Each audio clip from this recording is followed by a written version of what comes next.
Good evening. We're calling to order the Town of South Windsor Planning and Zoning Commission meeting for Tuesday, March 11th.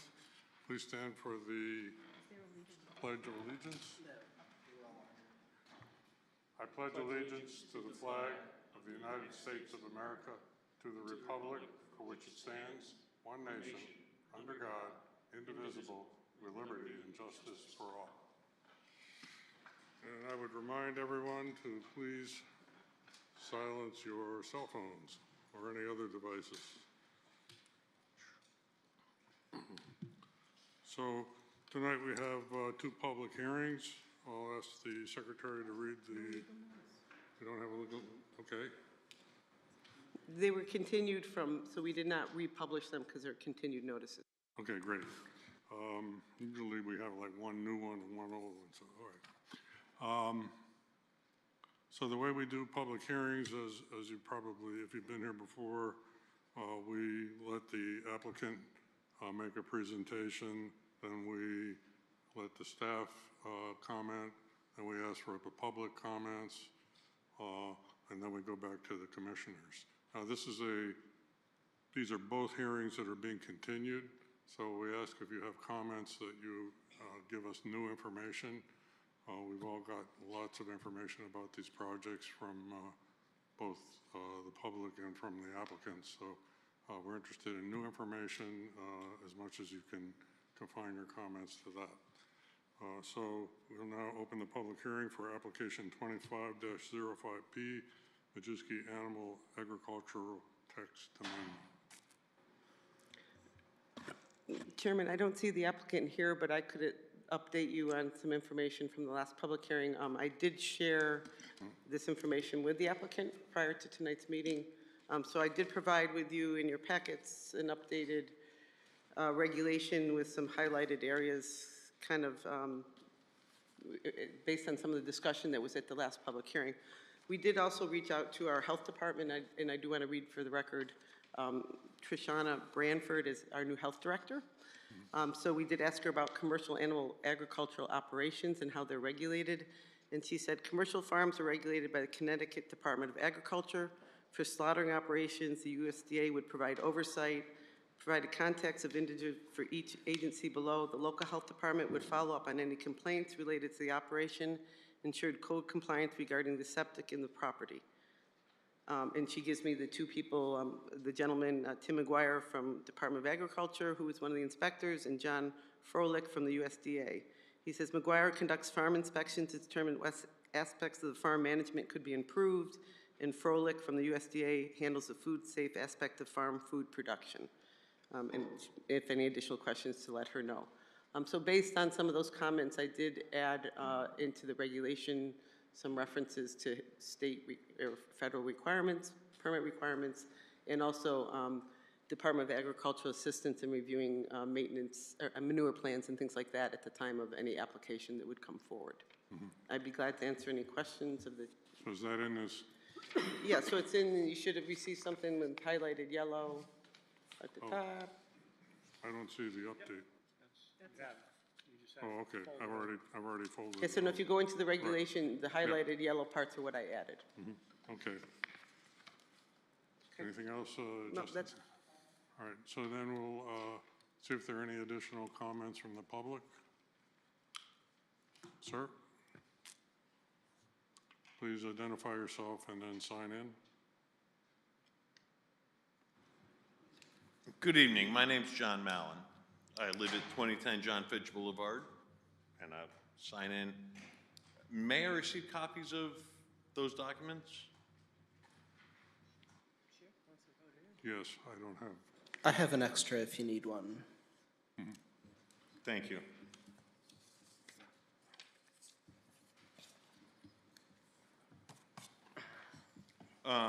As I said last month, my major concern is my well water. Thank you. The containment of animals on the property 2022 has been abhorrent, horrible, in my experience in the last 7 years I've lived at 2010. I've known 2010 John Fitch Boulevard since I was a child. The property at 2022 was actually broken off of my grandfather's property for Mr. Roman and his, I'm not certain if they were married, Patty, to build the log cabin that Mr. Majewski currently lives in. And there was a right-of-way that was 10 feet wide that has currently been absorbed by Mr. Majewski. He had a survey done that ended up with a spike in my driveway. Not quite correct. But his care and feeding of his animals, I don't believe any of them have ever seen a veterinarian. It's the simple fact. And once I finish writing,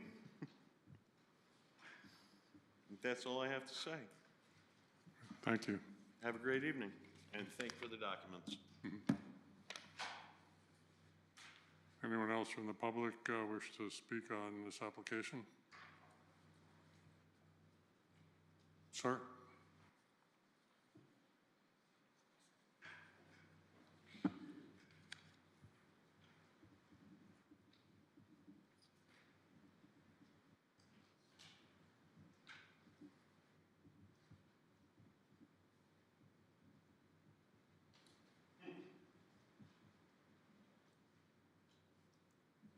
Good evening. I was here 2 weeks ago discussing this matter. I live at 2042 John Fitch. Been residing there going on 28 years. Your name, sir, for the record? Excuse me? State your name. State your Bob name. Carney, C-A-R-N-E-Y. My wife and I and my 41-year-old daughter live there. She's special needs, child, and you know, in the past, I've had conversations with Mr. Majewski about the odor from the pigs. When he first built the pig pen, I said, geez, it's kind of close to our property. And he said, you'll be all right. I said, well, I just hope we don't have no odors. No, it'll be okay. Well, one pig turned into two, then the sow, then the boar, then the litters. And sometimes there maybe were 15 or 20 there, and the odors were bad. And when my daughter comes home after working at the Mark organization and the Stop and Shop 3 days a week like she does, and wants to sit in the yard and comes to me, Daddy, I can't sit outside. It stinks. I call Aaron, can you do something about that, please? More than once.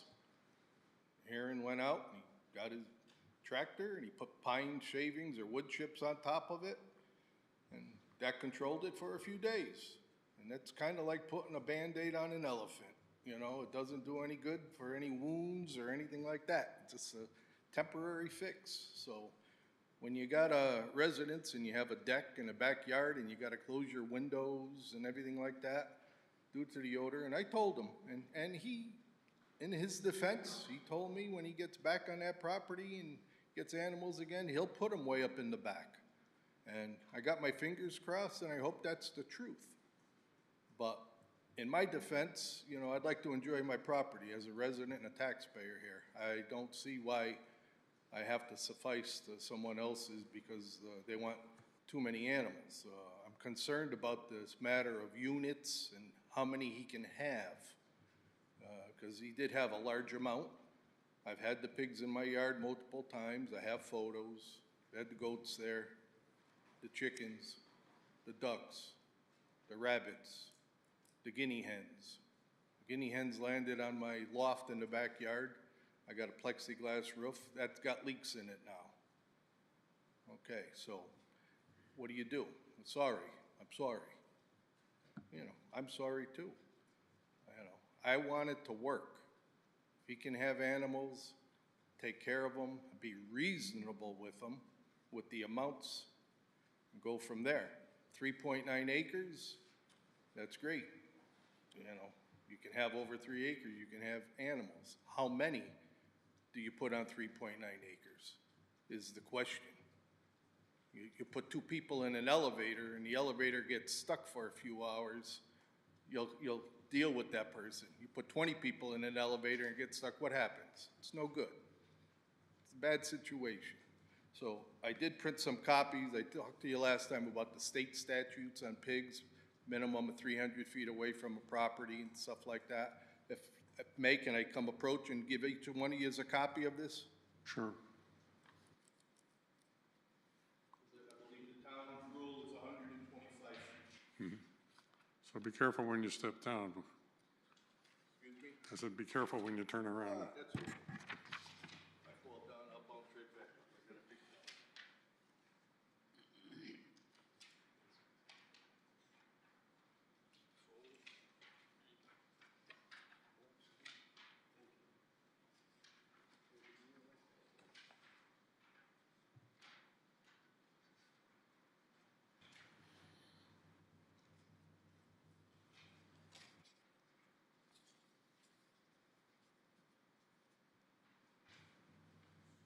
So it's a situation that you really need to look into. I would highly recommend it still gets tabled because I don't know exactly what the rules are in the town when somebody's coming for a variance or looking for planning and zoning, but I think 100% of the people that own that property should be in favor of it. And right now, like we talked about in the past, it's just not a good situation. I want it rectified. I want to live in this town. My wife grew up, was born and raised there. I just want to live in this town and enjoy it, enjoy my yard, enjoy my neighbors. But when you have as many animals as the young man had, and I just think he got overwhelmed with it maybe he learned a lesson. But if you guys approve this and you go further to approve getting animals in there, it's got to be watched, it's got to be monitored by the state, by the agricultural department, whatever. That's all I'm hoping for, and I hope it gets rectified. I want to thank you all for your time. God bless America. Thank you. Is there anyone else who'd like to speak on this application? In which case, we'll ask for comments from commissioners. Point of order. Oh, I'm sorry, I didn't see it. Come up, sir. That's the applicant, okay.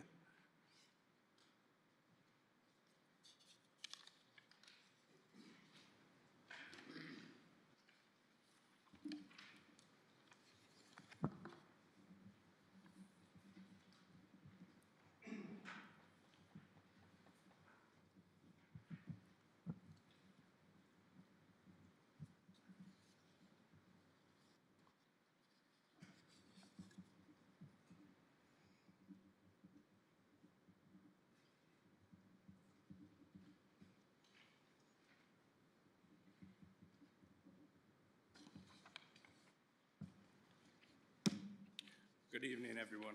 How are you today? My name is Aaron Majewski. I live at 2022 John Fitch Boulevard. And again, we're here at this meeting to make an amendment to the zoning. And I just want to stand up here and speak a little bit as well. So when I first bought the property, I met Bob and my other neighbor, Terry, before Mr. Mallon moved in 6 years ago.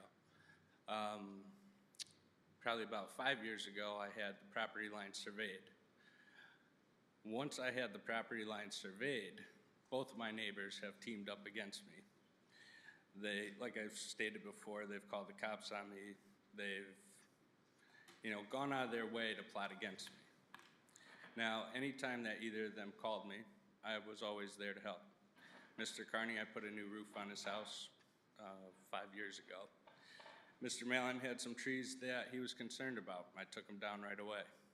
Whenever Mr. Carney would call me about an odor, I would get out there on my tractor and I would spread more wood chips where the pigs were.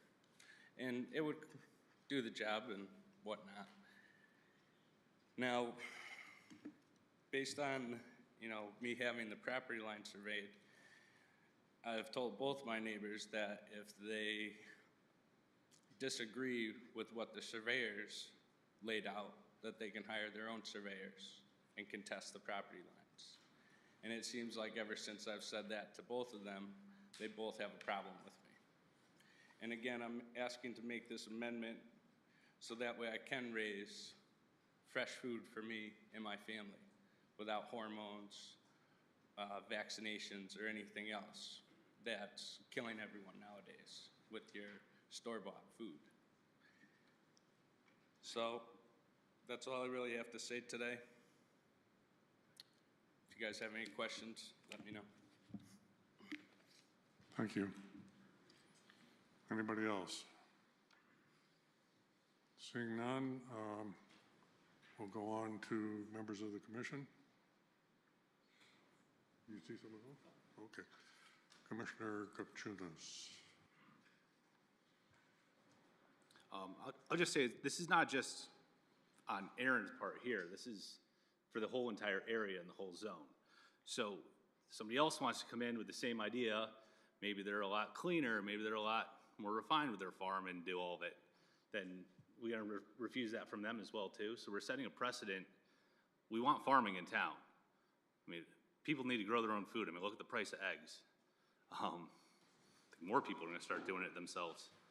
So I don't think we can set it. He has to come with a site plan. He has to come through with all of this. There's gonna be a regulatory committee on it. So I think as long as he stays up to meeting all those and his site plan is approved, go from there.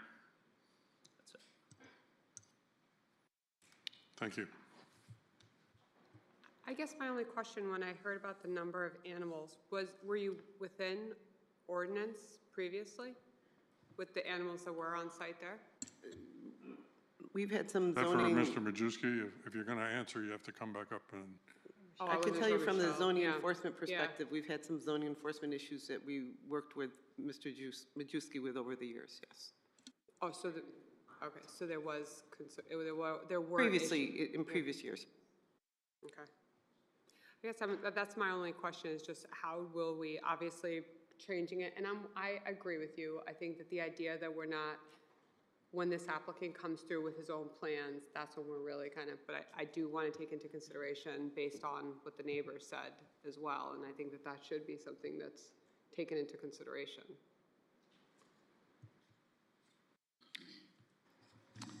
So I'm taking the feedback of the neighbors to heart and I'm going to combine two things.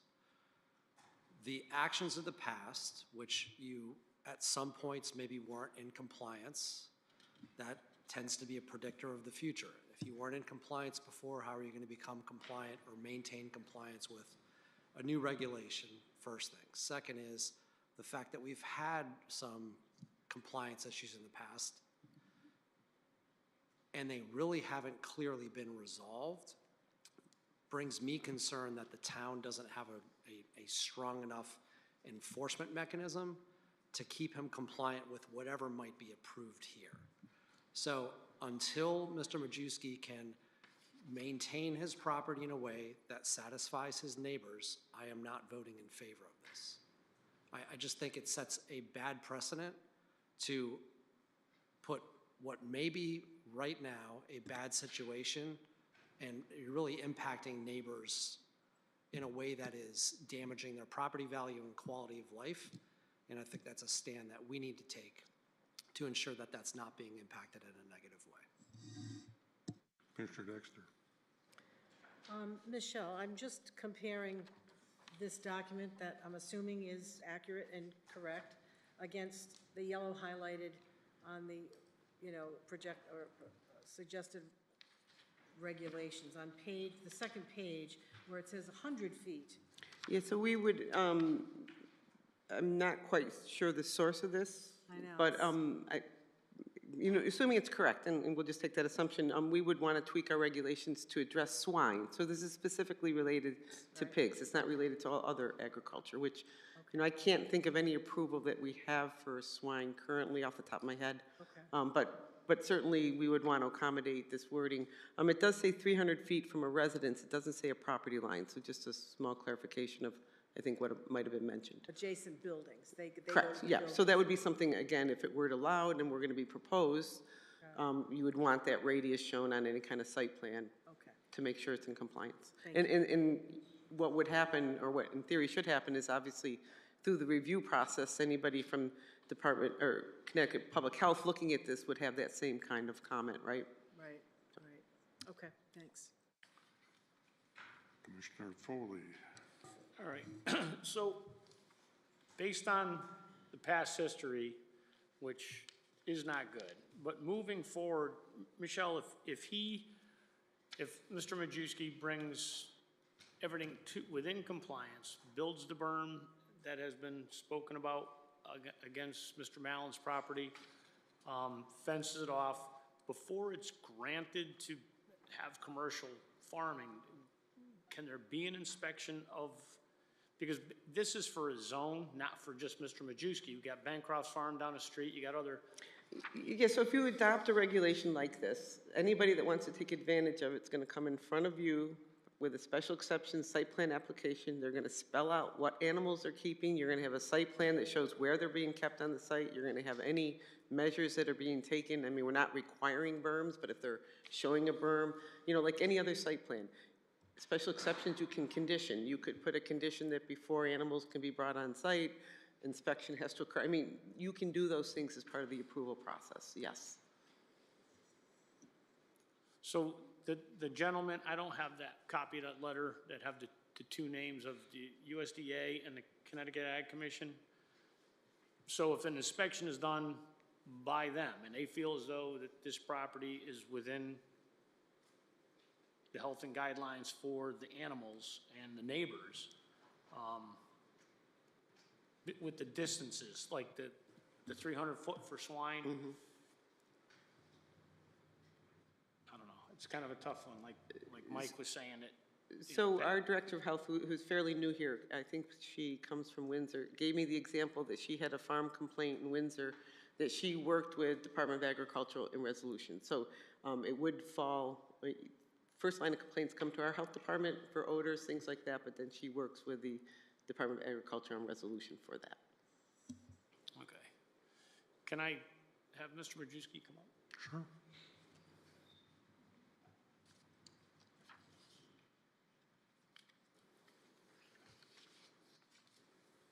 Can you just give us a rough idea, based on your 3.9 acres, you know, the frontage area, as you drive in, you got Mr. Mallon's house on the right, Mr. Carey's house on the left, and it's a very pined area, and that's included in the 3.9.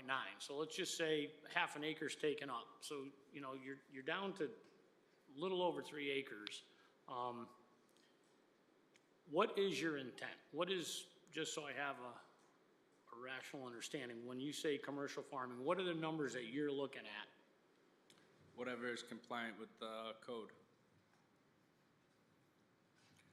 Well, commercial farming is different than Well, that's why I'm asking to make the our amendment. chart. So as far as producing eggs, raising turkeys for Thanksgiving, raising my own pork, you know, I am set back 300 feet off of Route 5. I have 130 foot right away. In the front, I believe.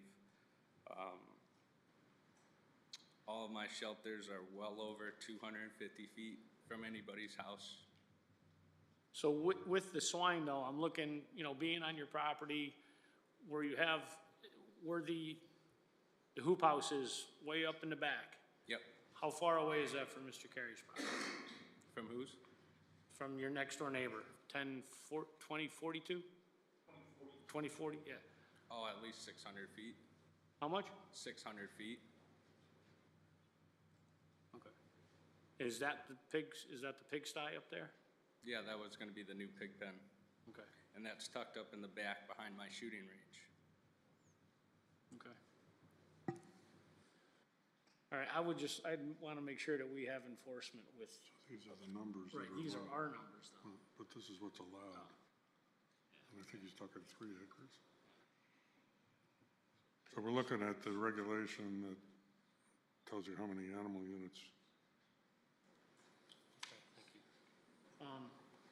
Yeah, I would want to make sure that prior to any allowance that the Ag Commission would do an inspection, that the state come in and approve it.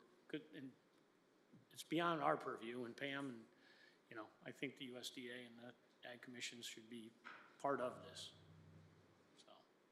And I do have a call into them. I unfortunately have not heard back before tonight's meeting, so. Okay. All right, thank you. Commissioner Bernstein.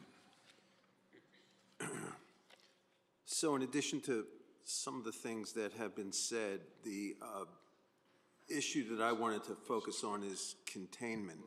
So in the regulations, this is a small thing, but words matter. In the regulations, the way I'll describe it is it's the page after the page with the tables. So you have the tables, and then the following page on B, it says fences must be of sufficient height. You all see that? I just would like it to say fences are required and must be of sufficient height. Like I say, words matter. Now, on the following page, 7.12.2, the excess of 3 acre verbiage, under number 2, it does call out the acreage shall be fenced. So this is just an effort to make sure that there's no gray area in terms of containment. And that's the only thing I have. Thanks. Commissioner Cavagnaro. Thank you. I believe my questions have been already answered at this time through a couple commissioners, so I do appreciate that. I don't have anything else to add at this time, actually, so I'll pass it off to Chairman Wagner. Okay, so I'm looking at the numbers that are in 712, table 712-1A. There was a question of how many animals. So if you have 3 acres, you're allowed 6 animal units, but for pigs, an animal unit is 2 mature pigs plus 1 litter. So Chairman, we don't use that chart when you're doing commercial animal agriculture. Okay, That's for when you're doing home animal agriculture, where you're just getting a zoning permit from staff. okay, Commercials, when you come in and you're presenting a plan to the commission based on best animal husbandry practices, you know, sometimes we have people that are keeping 20 horses on their property and they're doing a horse farm. So that's where it allows you to go kind of off the chart, if you will, with what you're doing, but you're demonstrating through your site plan application and your special exception narrative how you're caring for the animals on that. so in terms of any numbers that are written down in our regulations, that's not They don't cited. apply to the commercial aspect of Okay. it. Correct. So I think I've asked this question before, but from your perspective, how long ago were these non-compliance problems? You know, I'd have to look at the record, but again, I think I would just want to tell the commission that how you get out of non-compliance is you come into compliance and you look to do things like change the regulations if you're looking to do things. So from that perspective, as Aaron had said, he wasn't on the site for a period of time. The site came back into compliance. I don't know, because I don't have the record in front of me, whether there's anything that Pam, our zoning officer, is dealing with right now.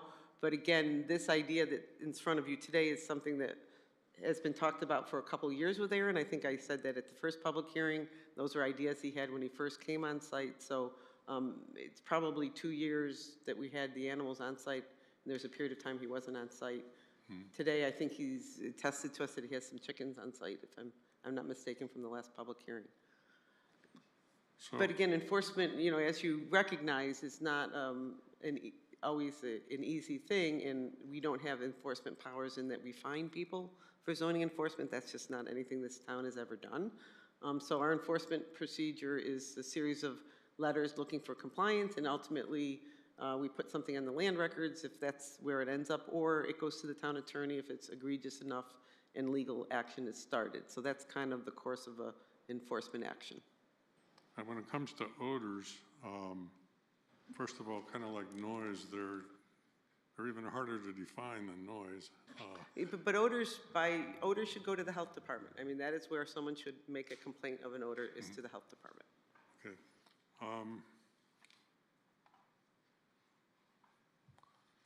So I had one other comment on 712.2, the second set of numbered paragraphs, paragraph 2, it starts out, this acre shall be fenced.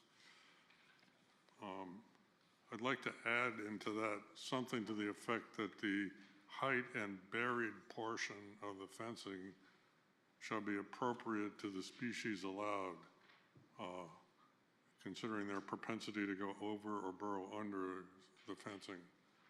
Something like that. It doesn't have to be those words exactly, but that we consider the proper design of the fencing above and below ground to ensure that the animals aren't going to escape, which probably is still an imperfect science, but do something like that. So if someone's going to put swine in there, the fence has got to go well below ground. I don't know exactly how far, but that's to be determined.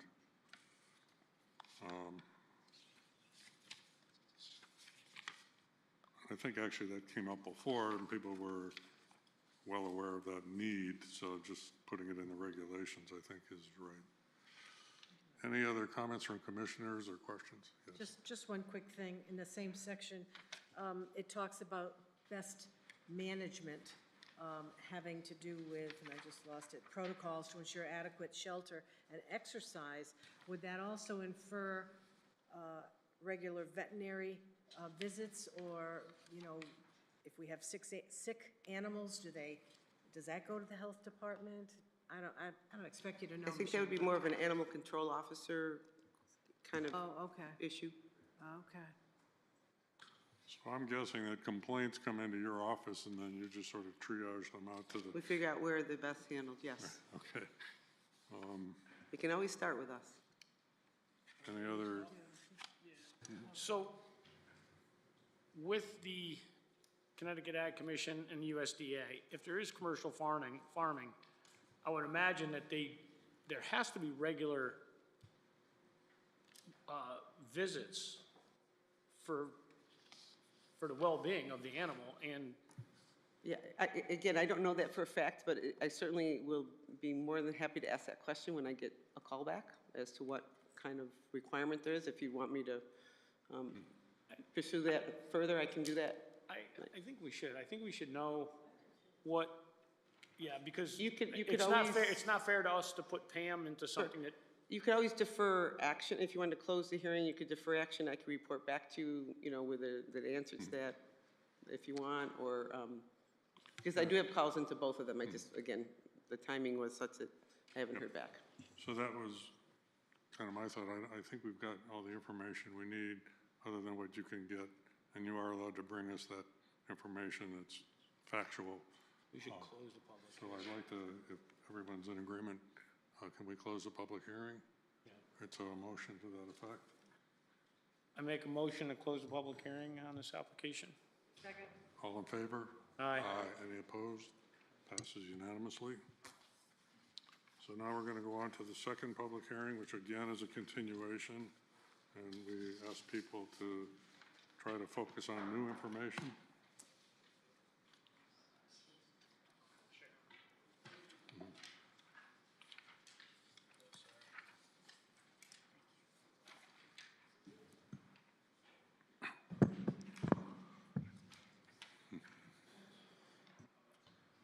So let's see, Mr. Kupchunas, I think you're recusing yourself? Yeah, you should probably.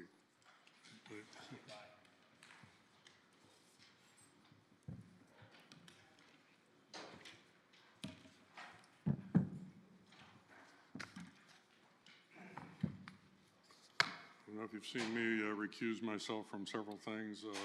It's not a black mark on anyone's name. It's just something they choose to do to comply with all the laws and freedom of information and so on. So let's see, you have the applicant here again. Good evening, esteemed councilors. My name is Jin Tao with Burns McDonald. We are here to discuss the Draghi Farm Solar Project.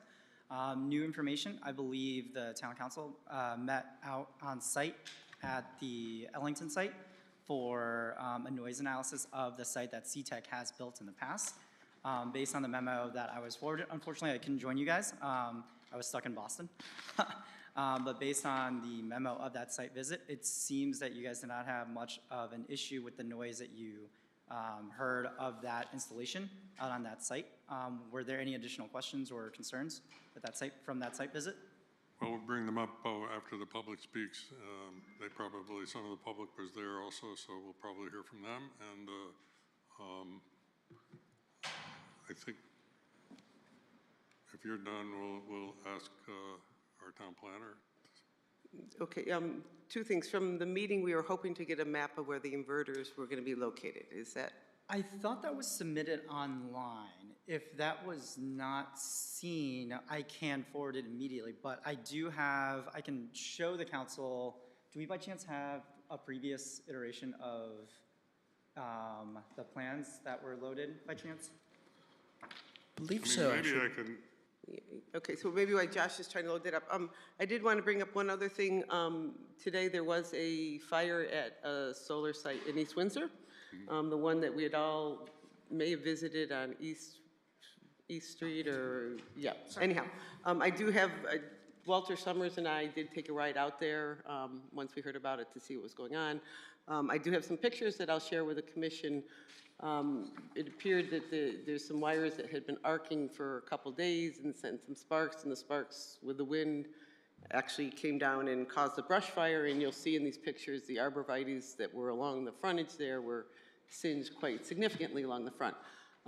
As a result of that, the fire marshal is requesting that we do have a gravel drive on the sides of the facility so that if a fire truck were to have to go down along the side of the solar farm, there would be a gravel drive to access into that area there. He was having some discussions with the fire marshal out there, and they both agreed that that would be the most beneficial thing for, in the event something like this were to occur. So I'll submit these for the record. Again, these are from this afternoon, and they're from the property in East Windsor.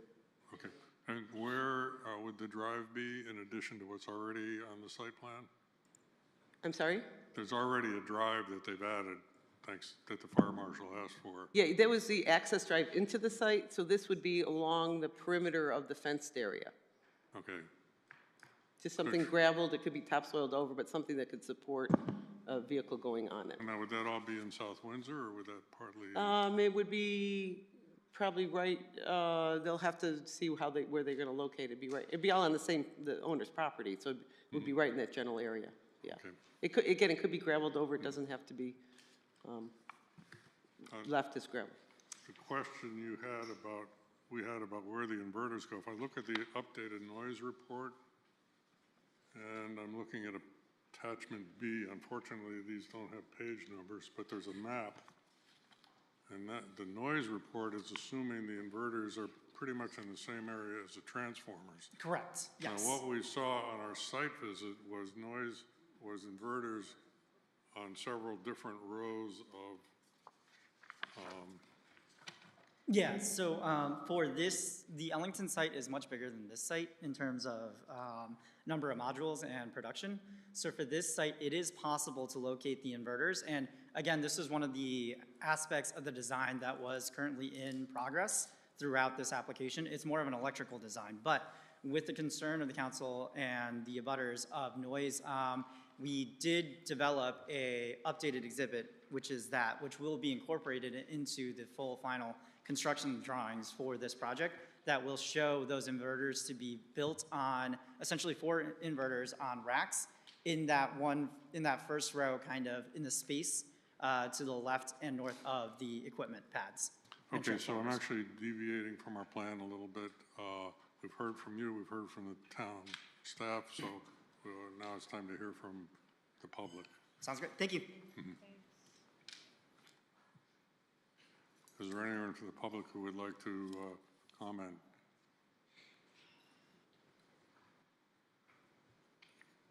Yes, no?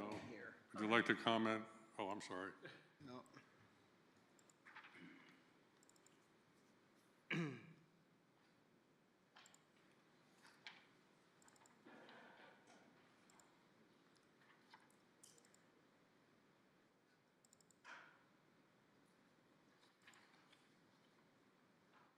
You're looking for the side? Okay. Thank you, appreciate it.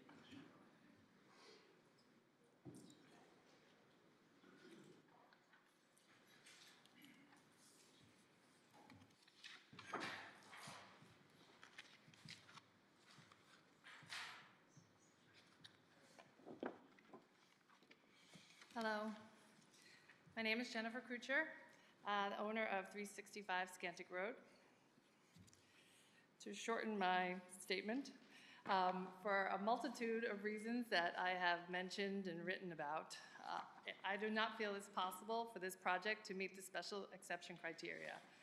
Namely, those that state the character of the neighborhood will be maintained or minimally disrupted, surrounding property values will be conserved, the overall appearance of the proposed development is compatible with surrounding development and the Commission's goals for the neighborhood/corridor, and the architectural design is aesthetically pleasing and blends well into the surrounding area. I've mentioned a multitude of concerns, and unfortunately, nothing I've seen or heard to date from the applicant during this process did anything to mitigate my concerns. In fact, on several instances, they have been amplified. The applicant claimed the project won't create any noise issues, except for the annoying tonal issues that we talked about. The noise study, as you just pointed out, concludes that it will not produce excessive noise based on the two nearest properties, 365 and 370 Scantic, being 438 and 556 feet away from the inverters on the equipment pad. Except that's not actually where the inverters are going, as you just mentioned. The applicant also stated the prime farmland can easily be restored after the project ends, except they do not want to be responsible to remove anything deeper than 3 feet and do not see any need for an oil containment system. And unfortunately, fire risk is minimal was another claim, and except for today. I confirmed with owners no one got hurt and they put the fire out. And one of them stated that there was an issue reported by a neighboring homeowner Friday and Saturday with the transformer arcing. According to the homeowner, the fire department was called and went to the site and then called Eversource. Over the weekend, Eversource came out and worked on it, then the noise was gone. Apparently, they didn't fix it. And sadly, our concern about fire risk was brushed off by the applicant, frankly, without any consideration for available preventative measures which can offer additional protections for the neighbors and first responders, such as independent third-party testing and installing fire suppression systems. Another claim that the existing topography is generally flat, except for the sloping radially from a high point near the center of the site. And the last claim is the minimum screening is sufficient, except for the approximate 9% elevation, which will elevate the sightline of the panels. No view shed analysis was provided, but if the solar panels cannot be adequately screened, they will certainly create visual disunity, which is a driving factor in the decrease in property values. For these and all previously mentioned reasons demonstrating the unsuitability of this project, I respectfully request that this commission deny the application. Thank you. Thank you.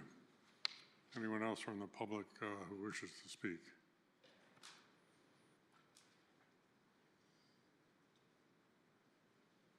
Stan Pulaski, 354 Rye Street.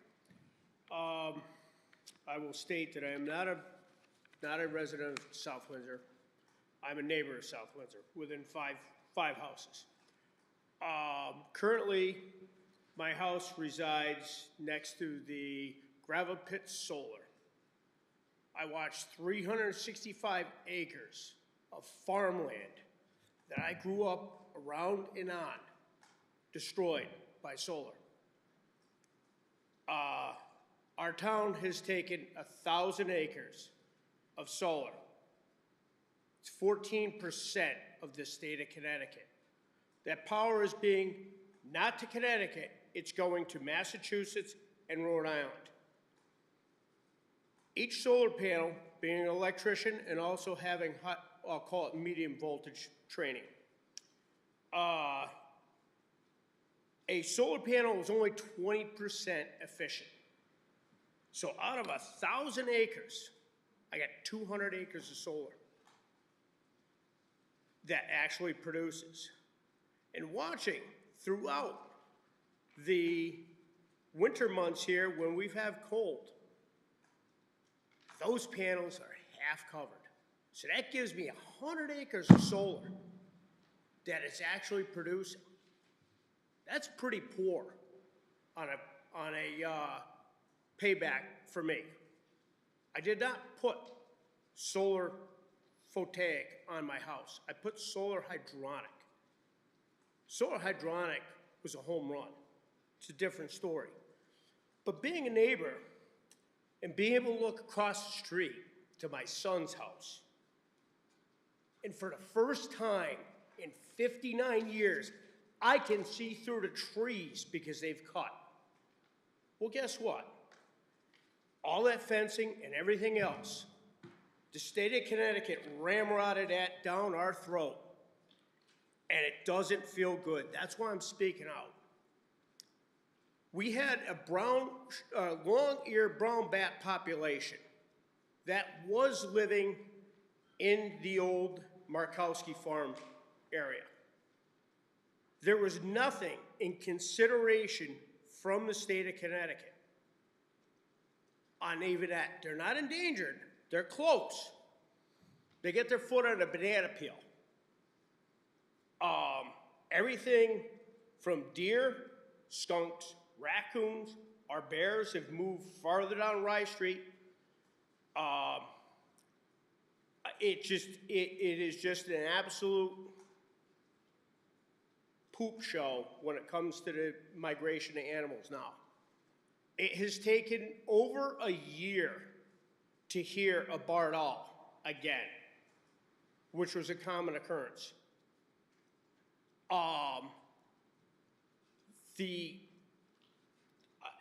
It is brutal. They are, the traffic patterns of the animals have changed so much. I've always had a population of animals crossing on the northern side of my property. The southern side of the property looks like a highway. It is just, people that live along it will understand it.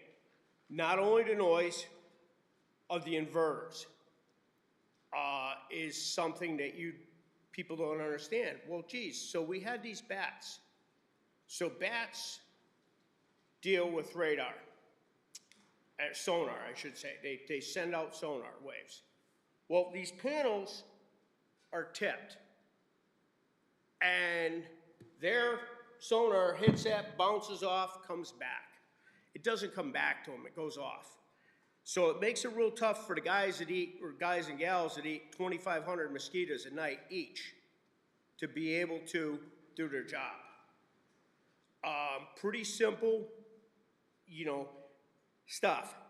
There is also, the state of Connecticut has not done anything with radar attenuation. We don't have any airports around here, right? Nothing big, nothing like Bradley. Well, that radar, when these things are up on hills and what have you, there's a chance. The place that I work for now, we do a lot of EMI testing, electromagnetic interference. Nobody's done any testing on these things on what the EMI is to the next door neighbors, but that you're going to have some form of disruption with radar attenuation. I figured I might as well just tell the board what it's like. At least you have some form of input as a board. And I just came from my town meeting in East Windsor for another reason. To be able to steer this going forward. That property, I'm familiar with it. I grew up, my relatives had owned, my mom's aunts owned Dairy Delight. And there has always been water issues coming from that property. Which property are you now talking about? Dragani, that's on Okay. Scannick Road. I butchered his name, my apologies. Because we would come down Scannick Road, take a right, pull in, go see Chulia, and,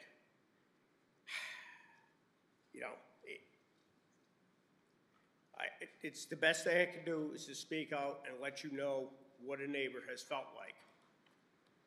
for solar. Thank you. Thank you very much.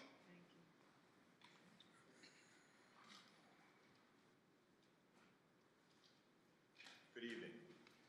Good evening. Bill Smith, 370 Scantic and 365 Scantic.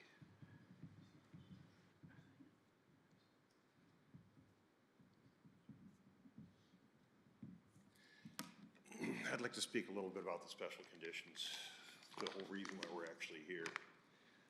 Burns and McDonald, number 8, surrounding property values will be conserved. We have asked for questions, we get an opinion back from them. There's no, the public has cited studies that show that property values will be affected. They don't anticipate, we get a response from somebody who's actually not a real estate professional. They don't bring anything to the table. They don't even try. Number 11, there is a balance between neighborhood acceptance and community needs. Their response, the developer will work with the town of South Windsor and the neighborhood. We're the neighborhood. They have not tried to work with us at all. Most of their answers here are disingenuous. We ask for facts, they give us conjecture. Respectfully, I just have to ask you folks to deny this application because, I think they've wasted enough time on this. Thank you. Thank you. Is there anyone else who wishes to speak? Mr. Paterna? Thank you.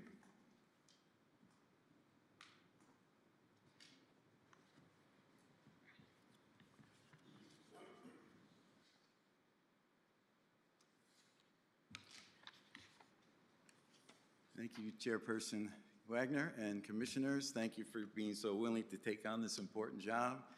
And thank you for scheduling a special meeting to the site in Ellington, because for the first time I think we were comparing apples to apples, because this is a smaller site. Many of the East Windsor sites are so much bigger. One is 475 acres. So at that site, lucky enough, I was able to visit.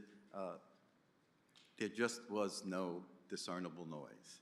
And in fact, some of the noise that I could hear were actually the fans cooling down the system as opposed to a high-pitched sound that would carry.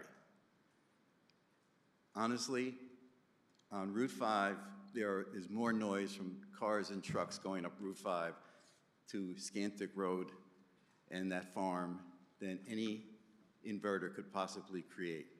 And the developer, I haven't seen the map, but the developer has already committed and worked with our town. Those inverters are going to be moved to the center or a central location. They're not going to be right on the fence. The one in Ellington, they were right on the fence. When you all were standing there, they were 20 feet away. And I could not hear any noise that was bothersome to me. The fans were pretty quiet. I just want to, in terms of, and I was lucky enough to find the letters that the first selectman from East Windsor sent to the Connecticut Siting Council. And I think actually there's 3 and not 2. I said 2 last time. And they're very detailed letters outlining the concerns of neighbors, of the residents of East Windsor. And all 3 letters were ignored because the Connecticut Siting Council was involved, unlike here where it's our Planning and Zoning Commission and our town staff working directly with the developer. So I'll remind you that every change that you or the town staff have recommended, the developer has made. So I just want to give you a few facts about the size of some of those. Besides the 475 acre one, Solar 2, the gravel pit, 120 megawatts, by the way. This one is 1 megawatt. 2 megawatts on Wapping Road, 4.9 megawatts, Connecticut Solar 3 on East Road, 4.99 megawatts on Barber Hill Road. Again, East Windsor, South Windsor line. The Molnite area, 4.1 megawatts. East Windsor Solar 2, 4.0 megawatts. So all these projects are so much bigger than this one in South Windsor. And the noise does not seem to be a factor. Route 5 is a pretty noisy road. So I urge you to consider this farmer and what he's trying to do in terms of keeping himself in business with this additional income that he can generate, and I urge you to approve this application. Thank you very much for all your work. Thank you. Anyone else? All right, commissioners? I'll just note that we did receive, I believe, a total of 2 letters and 3 photos from Bill Smith, who spoke earlier. I gave them to Commissioners Wagner and Dexter. So one letter is the picture of the fire that was just discussed, so I think we're aware of that. The other letter was from... there was one other, they both arrived this afternoon, and the one that talking about the one you're from Mr. holding Smith? is a bit longer. Mr. Smith, do you feel like you covered most everything in your letter? Would you like me to read it? Please. I can easily do that. This is from William Smith, 365, 370 Scantic Road. Dear South Windsor Planning and Zoning Commission, this application cannot possibly meet the required criteria necessary to approve it. The project as proposed cannot be screened. A 6-foot-high fence is not screening. 12-foot-high solar panels. Also, the revised site plan shows the panels starting at an elevation of 72 feet and continuing up to an elevation of 82 feet. At 12 feet tall, the panels will reach an elevation of 94 feet. As a result, the solar panels will be seen from every viewpoint. For reference, Scantic Road is at an elevation of 64 feet. Please see the attached photos of the existing site conditions at Draghi Farm and a picture for reference from the Ellington Solar Facility site visit, which has a similar elevation gain and gradient to Draghi. Given the grade and elevation of the property, a 6-foot fence or even an 8-foot fence will not protect residents from visual assault, as per 8.7.1 of the zoning regulations, an architectural and design review condition for large-scale solar projects. Thank you for your consideration, Mr. Smith. Thank you. Is that it for letters? Okay. All right. Back to Mr. Cavagnero. Thank you very much. Before I begin, did we get comments from town staff already? Is there anything to add, or are we all set? Okay. Perfect. Okay, just want to make sure. So I will make a comment, and then I'll ask a couple of questions. While I was not present at the public meeting where it was a site visit, I did accidentally attend the day of site visit. I did not see the email that it got canceled. So I was able to visit the site in Ellington, and I did not experience that much noise while I was there. It was a nice sunny day, no clouds in the sky.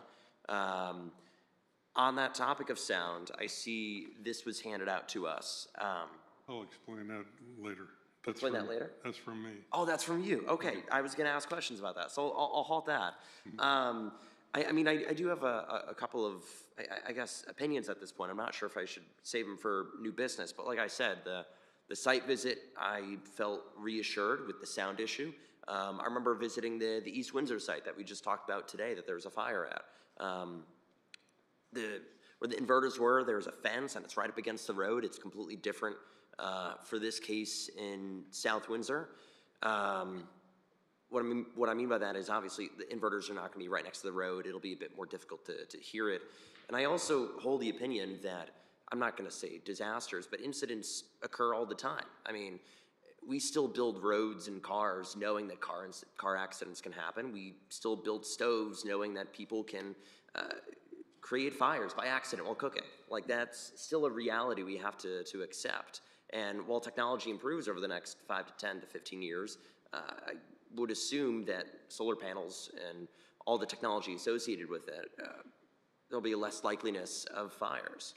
I do want to mention something else. When it comes to the solar panels, the solar farm, I do have a view of libertarian zoning laws and the fact that if a property owner wants to do something on their plot of land, as long as they're complying, of course, with the special exception guidelines, they should be free to do so. I think then that falls down to the applicant to prove to us whether or not let's say, character, property values are all preserved. And a lot of it, you don't really have much facts to back up your argument stating whether or not property values will go up or down, because it's all theoretical. It's all based on the physical, qualitative landscape of a community. So I think that's why we haven't seen much facts on that. I mean, we've seen other applications before where almost no applicant can prove if the property value will go up or down. So that's like my other comment on that as well. And I think the very last thing is I do agree that we do have the power to, I'm not going to say shape it, but to vote on it. Like, this does not go through the deciding council, it goes through us, and we have the benefit of making sure that not only it's smaller, but we're working with the applicant. I mean, at this point, I'm satisfied with ending the public hearing tonight. Commissioners may have a different view, and I'm going to share the rest of my opinions for new business. I don't want to keep rambling on here, but those are my thoughts over what's been presented so far by the applicant and sort of the residents as well. Thank you. Commissioner Bernstein. Thank you, Mr. Chair. I think I have enough information to make an informed decision. I am reminded of something that I believe was said at the first public hearing on this issue, which was that if this is voted down, the applicant, the farmer, very well could pursue something else on this land that the neighbors might find much less desirable. So I would ask us all to keep that in mind. Thank you. Commissioner Foley. Jim, one of the neighbors had made the comment regarding not removing, those are driven I-beams that you're putting in on this site, and you're guaranteeing that everything and all will be removed. Correct. That is part of the decommissioning plan that was submitted to the town. And there's no soil leaving this site. That is the intention. And again, I'd like to reiterate and elaborate on that comment of understanding that farmland is very precious to the state of Connecticut and to America in general. I would like to believe that this project, from a solar perspective, is one that is more sustainable in approach because the land is generally flat. We chose this specific site because of that, and we do not require any grading, which means that we are not going to be removing any existing farmland soil from the site for this project. And then the lease is 20 years, right? Is that the life expectancy of these panels? Essentially, yes. Yeah. Okay. All right. That's all I have. Commissioner Dexter. No other comments. Commissioner Willett. No other comments. Commissioner Baganski. I just had one question I think I was asking a little bit earlier. How old do the panels have to, I heard like some of the newer facilities, right, you don't hear as much noise. How long do they actually, I know you just said 20 years, but when does it actually start to break down that you can, noise, you start getting complaints about noise? So I actually don't have any, I don't have the expertise in that area. The panels themselves, though, aren't probably your source of noise, but as part of this application process and working with the town and working with the abutters and their concerns, the applicant is choosing a different brand of inverters where a lot of the noise complaints or noise concerns are coming from. So we are choosing to use a better rated one that will not generate that kind of tonality of interest or concern.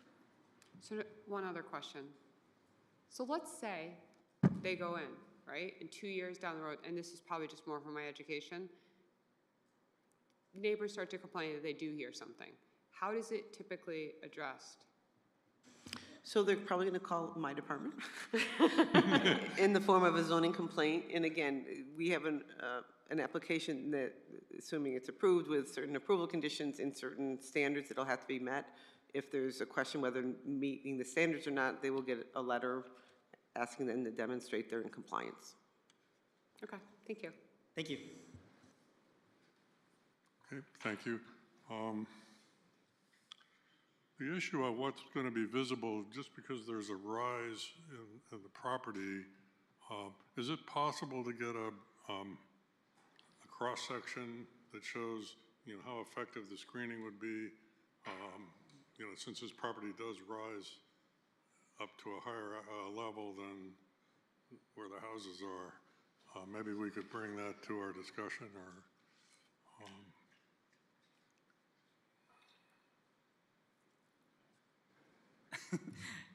We could definitely provide a cross-section view at various locations, showing kind of what that site distance would be compared to where the fence and the arborvitae should be.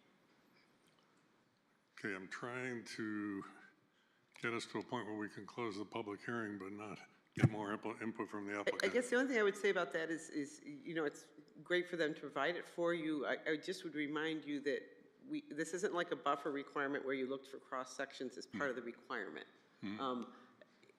I guess, you know, they've met the requirement of what prescriptively what we said in the regulations you have to have for landscaping around the perimeter.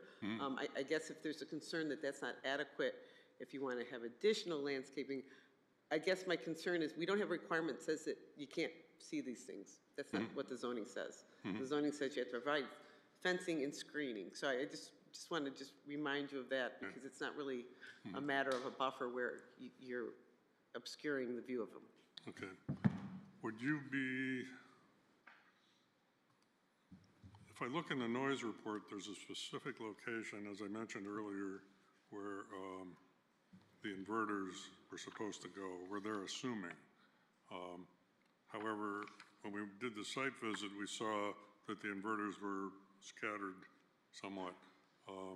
But I think the noise report would be valid if we could, you know, condition something about the distance from Scannick Road, similar to what was assumed in the noise report. If you wouldn't mind me approaching your table with, and can I borrow this? Thank you. I mean,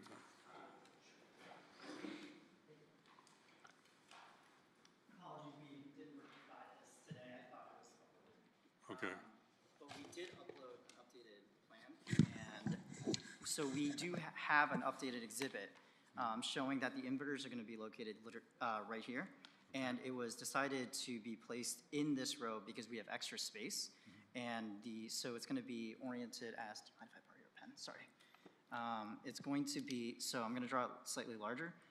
Rack post, inverter, inverter, inverter, inverter. This width right here is actually less than the width of the panels themselves. So it will be located essentially in row right here. In terms of distance, this is a scale of, where is it? 1 in 100. So from this location to the nearest property this way, I think, you are still essentially of that 420 feet. Okay, but Scannick Road is this way. Scannick Road, we're even further. We're going to be essentially 520 feet. Okay. So it does match, like, to, I think, yeah, correct. Thank you. Sorry. You almost lost a vote there, right?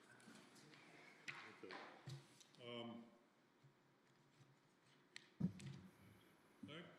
When I was at the site, I took some Spectra with some Spectra with a free app on my phone. So this is not something that's measuring the actual decibels or anything like that, but I did it to illustrate some of the things we've been talking about. So I handed out this handout, and I'd like the commissioners to turn to the side that says humidifier fan.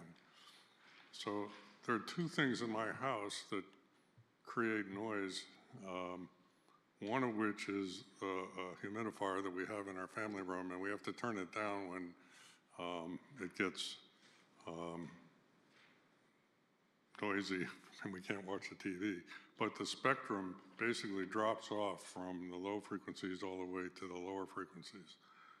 Then I have in my basement a heat pump water heater, which is brand new, and I had no idea I was going to have the problem I'm having.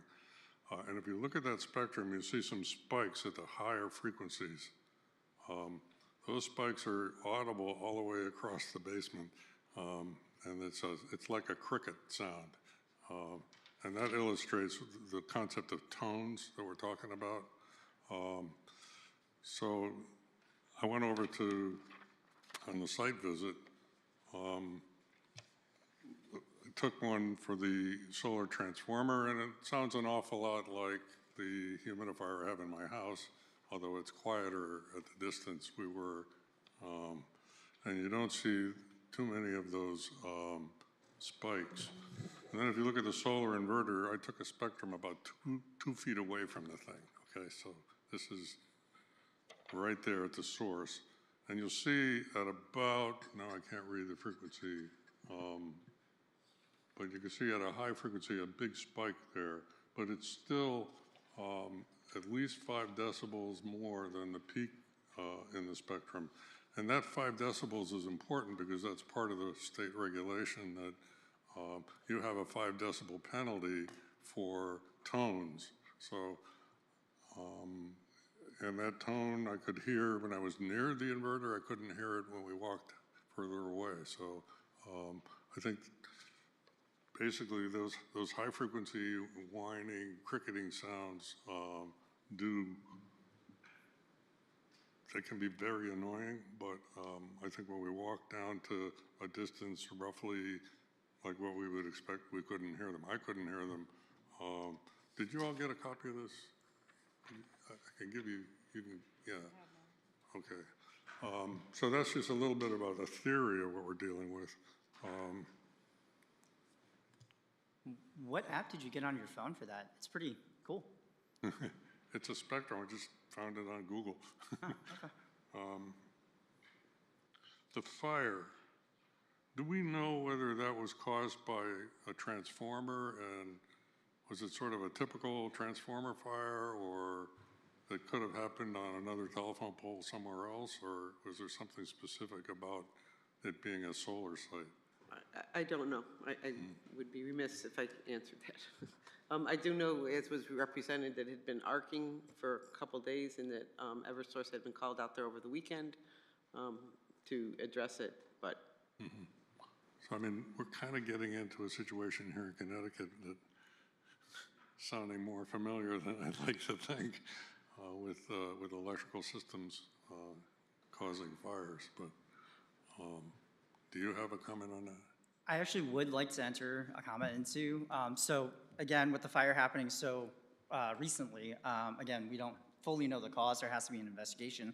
However, the solar facility operated correctly in the sense that it shut itself down, and the fire was relatively quickly and contained as well as put out. And damage to the surrounding was kept to a minimum. So the inherent safety features built into solar facilities did operate correctly. Okay, mitigating the damage.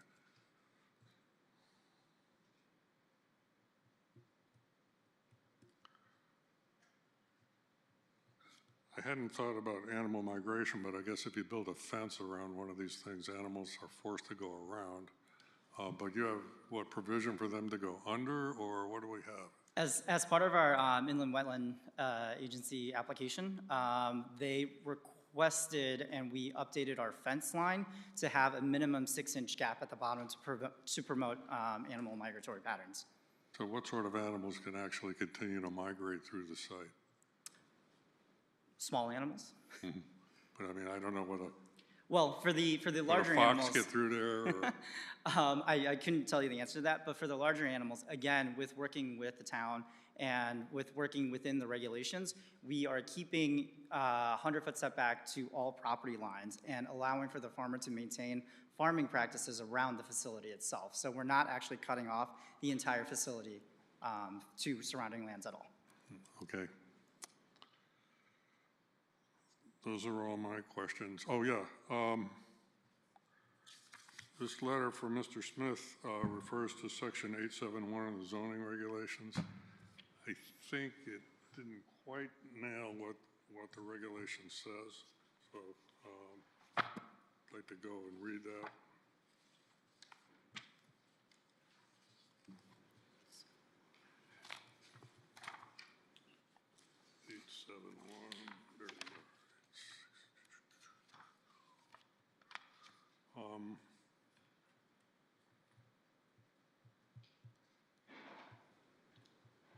So I'll read the whole, I guess it's really the lead paragraph. This is dealing with agricultural design and design review first of all, it's not clear that that process applies to this. We don't apply it to non-buildings. Right, okay. But even so, there's actually no mention of large solar projects in this regulation. Design review shall be required for all substantial structural alterations made to multifamily dwellings, non-residential structures, but it doesn't mention solar. So just want to clarify that. Okay. Anybody else, any commissioners, any other things? Members of the public, any questions or comments? I have one more question. Sure, come up. Still Jennifer Preacher. Just re-identify yourself. Still Okay. Jennifer Preacher from 365 Scantic Road. About the inverters, I just wanted to mention that at the site, the CTEC representative told us that while those inverters are the same manufacturer, they were smaller than the ones being proposed, just for a point of fact. And with regard to this provision, we were reading table 3.1.1A, which talks about commercial uses for solar energy system large, and additional provisions say, see Article 7, special regulations. That's where we got that from. So that's, I don't know if it's, but Again, would you, oh, was section 8? There's another. All right, my bad. I apologize, thank you. Yeah, well, we thought it applied. Somewhere it is in your zoning regulations. that would be like 720, 721 has the solar regulations. It'll take me 5 minutes, but I'll find you your own regulations. It's probably related to the special exception criteria where historic or architecture design review is a consideration of your special exception regulations. I can attest that I would never send anybody to design review for a solar field. That just isn't how we typically would recommend that.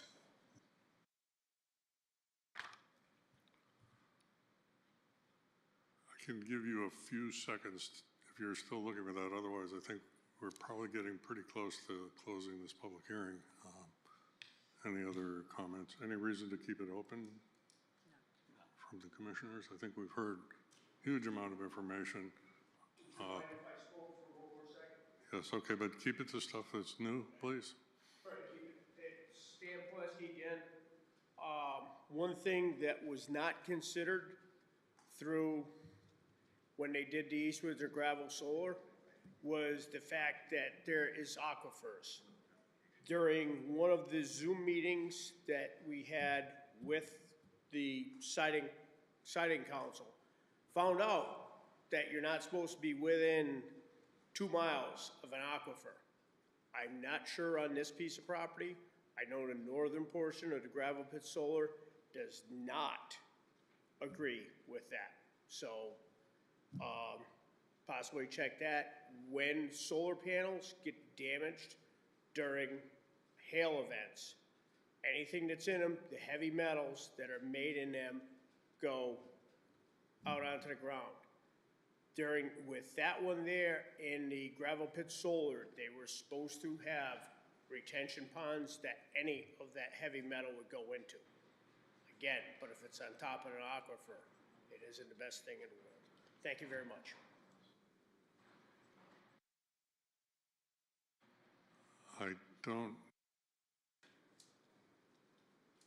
I don't know how to address that comment. The regulations, we don't have any. We don't have any known aquifers Okay. to their level. And then the mapped out. wetlands would have considered that if it was, I mean, it's not something zoning is actually qualified to deal with, but in the wetlands would have dealt with that, I suppose, had that been an issue. Okay, anything else? All right, have a motion to close the vote. I make a motion to close the public hearing on this. Second. Second by Mr. Willett. All in favor? Aye. The public hearing is closed. And I guess, could you please extend our thanks to the, I forget the name of the place now, where we visited their solar farm and, what's it called again?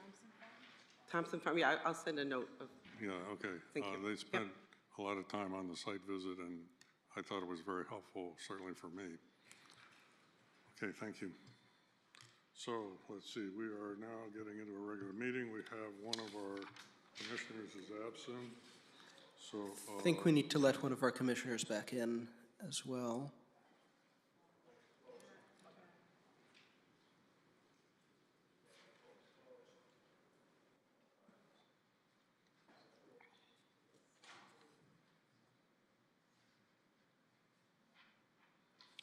So, let's see, I lost my table of who's up next.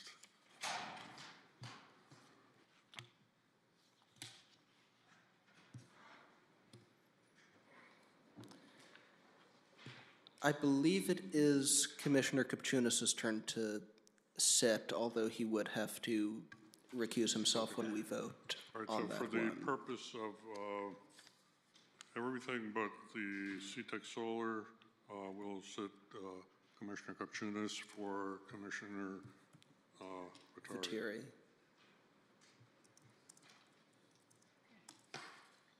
So now let's see, we have public participation, we have minutes, okay. Any comments on the minutes?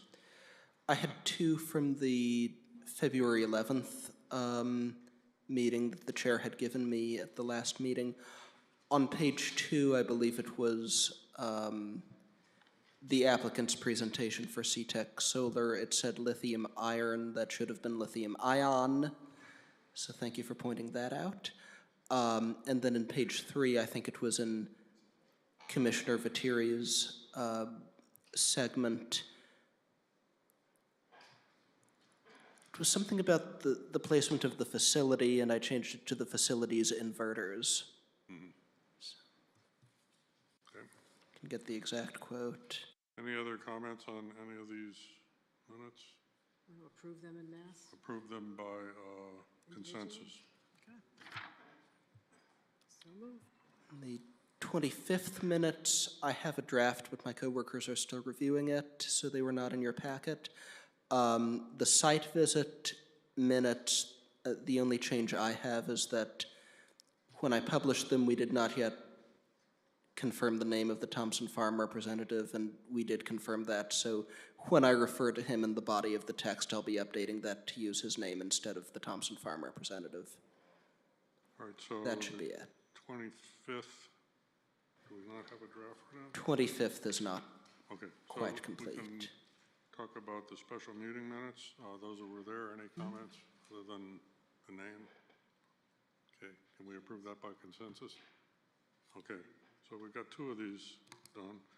Now we have public participation. If there's anyone from the public that would like to talk in regard to something that is not on the agenda, this would be anything else kind of situation. Seeing none, we'll move on to new business. So now we have application 2510P, Eric Nowak, doing business as Nowak Family Chiropractic. And this is a request for renewal of a major home occupation.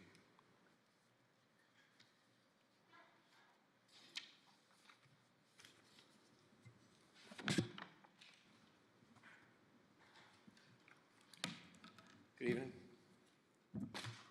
Just here for my 5-year welcome back. Nothing's changed, no complaints, no violations that I'm aware of. So unless you have any particular questions for me? No. Pay my taxes. Has anyone checked that? Oh yeah, you guys are pretty good about that. Okay. Any comments from commissioners? For the usual one, same Okay. hours, you have just. Nothing, literally nothing has Same changed. hours, okay. Same hours, same location, same profession.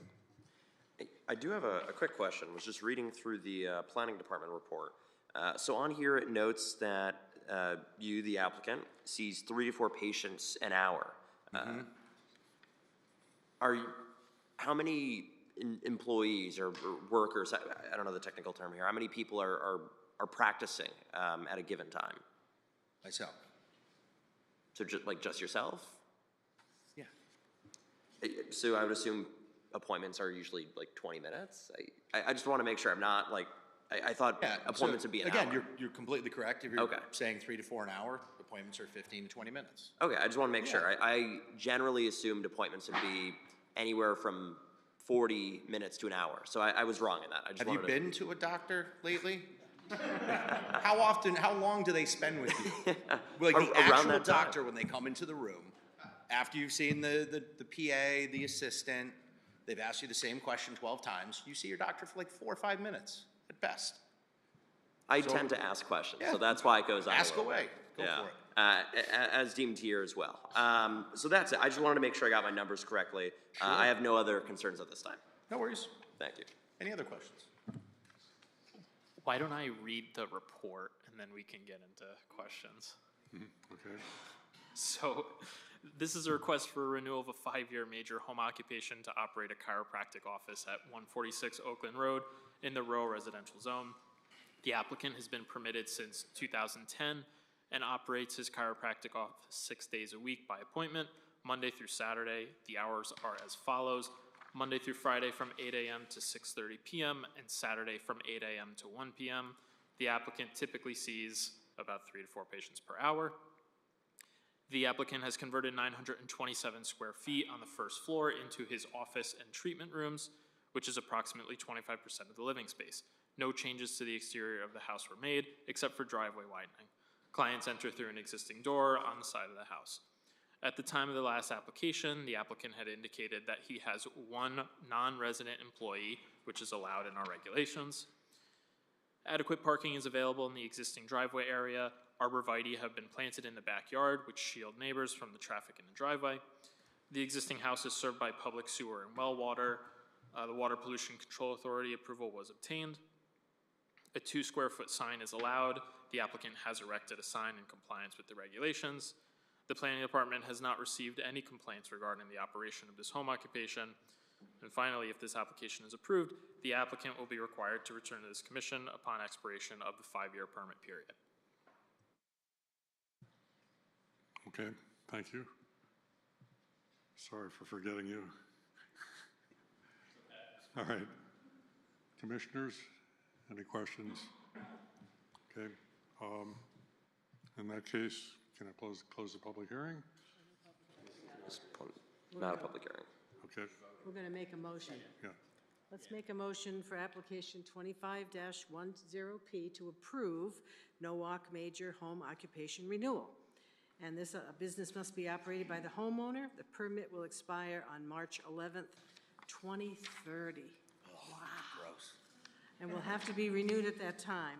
Only 1 non-resident employee can be hired. Hours of operation, Monday through Friday, 8 to 6:30 p.m., Saturday, 8 to 1 p.m. Refuse from the business cannot be disposed of within residential refuse. Adequate arrangements must be made for business refuse disposal. Do we have a second? Second. Okay, and all in favor? Aye. Aye. Any opposed? Thank you. Thank you. Thanks for hanging out with us. Sorry No for problem. calling. All right, now we have application 250P, the agricultural text amendment.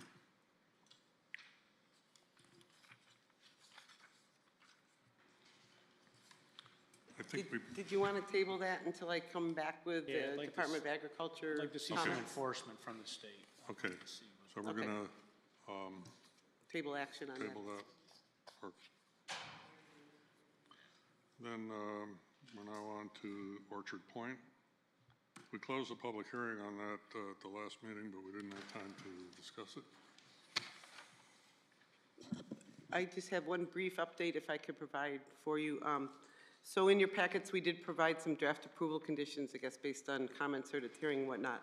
I did have a conversation with the town attorney related to the whole 55 and older and the declaration and that kind of thing. And he assured me today that we could put the approval condition that's drafted in place. He said that you're allowed to create these kinds of developments, have them restricted for 55 and older, and he said there's 3 conditions that have to be met. One, that 80% of the units have to meet that requirement, and here we have 100% of the units proposed to be 55 and older. Secondly, you have to have services to provide for that population, which you have a community center and other activities geared towards that population. And third, in the declaration, it has to have reference to some rules or bylaws by which it's going to be kept at that 55 and older. So typically, these developments usually have their own set of rules to enforce how their declarations are going to be enforced. So he said, you know, provided those things are included in the declaration, that meets all the state and federal fair housing laws. And so he did sign off on the approval condition, I think, as drafted in front of you. And secondly, related to the affordability plan, again, he and I are still working on the final details on how he'd like to see the wording in that. And again, we suggest working with the applicant to finalize that affordability plan prior to it needing to go into place. So those are two drafted approval conditions that you have tonight. But those are covered in this draft, yes. There is one item that's not addressed in the approval conditions. I did speak with both police and the town engineer regarding the rectangular rapid flashing beacon. There were no issues mentioned by either. Jeff Doolittle, our town engineer, just requested that the RRFB that's installed just match other ones that we have in town so that maintenance is streamlined so people know what they're dealing with. So I do have a copy of that just written into the conditions, and I can pass it off when appropriate. So could you read that condition to us? The condition, as it's written right now, says the rectangular rapid flashing beacon shall be the same make and model as others in town. Okay. We also have a cut sheet that we can provide to the applicant at that time. All right, so I think this is an opportunity for discussion, and we can start with Commissioner Kapchunas. I really don't have much to say. I believe the applicant has really met or exceeded most of our, what we set forward on everything here. As much as I don't like seeing the senior housing, but I guess we have no choice. But other than that, that's all I got. Commissioner Boganski. Commissioner Willett. No further comments. Commissioner Dexter. I'll just note, I think only the seated alternates can be part of this discussion, am I I was just correct? going to say, who have you seated for this? It doesn't sound like either of them had Oh, okay, many so, comments. yeah, I'm sorry. Commissioner Boganski is not allowed to participate in the discussion. She did. What? And she didn't. Okay, so I shouldn't have called on you, and thank you for complying, even if it was inadvertent. Okay. The only comment I would make is number 19 on the approval conditions, and I'm glad to see that declaration can include nobody under age 18, so that's great. Good. Commissioner Foley? No comment. Commissioner Bernstein? Nothing. Commissioner Cavanero? I do have a comment or two to break the trend.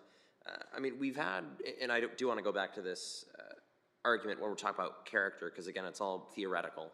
I mean, I don't like using the term, but obviously when it comes to special exceptions for this application, the next one as well, we'll have to examine it. I do believe every commissioner has their own definition of character, and that's completely fine. I feel like mine is different from Commissioner Foley's or whoever else's, and so I think that's sort of when we're making decisions on applications such as this, I think we are, of course, using our best interest in our own knowledge. And so when we're going through the special exception criteria, I'll look at it and say, oh, you know, I feel like it matches the character of the community, and maybe a commissioner may not. And so looking at this application, I mean, we've heard individuals saying that it doesn't fit the character of the community. I mean, the applicant said it themselves, that they're spending more money to retain a barn to sort of, again, fit that community character. I mean, I would say, in my opinion, that would fit the theoretical definition of maintaining community character. We also have developments like this across South Windsor because we're starting to diversify our housing needs. It's not a skyscraper, but I would say the applicant has done their good faith best to sort of make sure that the development, you know, is not over-towering. We've heard comments throughout many applications that, let's say, for example, this gets shot down, applicant could come back with something worse that the community may not like to an even bigger extent. So I guess those are my comments, just reflecting on it a little bit. We voted on housing developments before, and so those are my jumbled thoughts every time we come through one of these on a special exception criteria. Yeah, I'll leave it off there before we vote on it. Any other comments? Someone like to read the motion? Not you. Sure, Okay. since I already did some homework. I'm going to move that we approve application 25-08P. Standard approval conditions 1 and 2. Number 3 is application subject to conditions of approval of the Inland Wetlands Agency Conservation Commission, including the incorporation of comments regarding landscaping for the wetland restoration and enhancement plan into final plans, and the collection of bonds in the amount of $40,000 for establishment and maintenance of erosion and sediment controls. Another $30,000 for the installation of stormwater structures, and $5,000 for installation and establishment of wetland plantings, to be held for 3 full growing seasons for monitoring, maintenance, and invasive species control. And number 4 is a landscape bond in the amount of $20,000, and this is required and must be submitted prior to the issuance of a certificate of occupancy if work is not completed. Then we have standard approval conditions 5 through 11, and then some special conditions. Number 12 is engineering comments dated 2/11/25 shall be incorporated into the final plans. 13, when 50% of the development has received a certificate of occupancy, the recreation components, including renovation of the existing barn, shall be completed. 14, in addition to the construction sequence notes, phasing of the project shall be clearly depicted on the final plans. 15, the key map, including reference to the provided recreation area, shall be updated to match the site plans. 16, the yard setback dimensions and the zoning data block shall be updated to match. 17, the applicant shall work with staff to revise the lighting plan. 18, the construction of affordable units shall be distributed evenly between phases. 19, the development declaration shall state that this is a senior residence development for occupants 55 years of age or older, and that no occupant shall be under the age of 18. Number 20, the affordability shall be reviewed and finalized by the town attorney prior to filing. 21, the emergency access and reinforced base shall be able to accommodate the fire truck and its outriggers. These areas shall also be kept cleared of snow. 22, the planting plan shall be revised to show evergreen trees along the northern property line having an installed height of 6 feet. And finally, the rectangular rapid flashing beacon shall be the same make and model as others in town. Thank you. Is there a second? Second. Is there any other discussion? Seeing none, we'll take a vote. All in favor? Aye. Any opposed? Passes unanimously. And now, CTEC Solar, are we ready to discuss this, or we're actually asking for a little more information, or are we all set? I don't know, do you need other, I don't think there's anything else coming in. Okay. In which case we can discuss this. So I'll just note that we had a total of 4 public hearings on this one.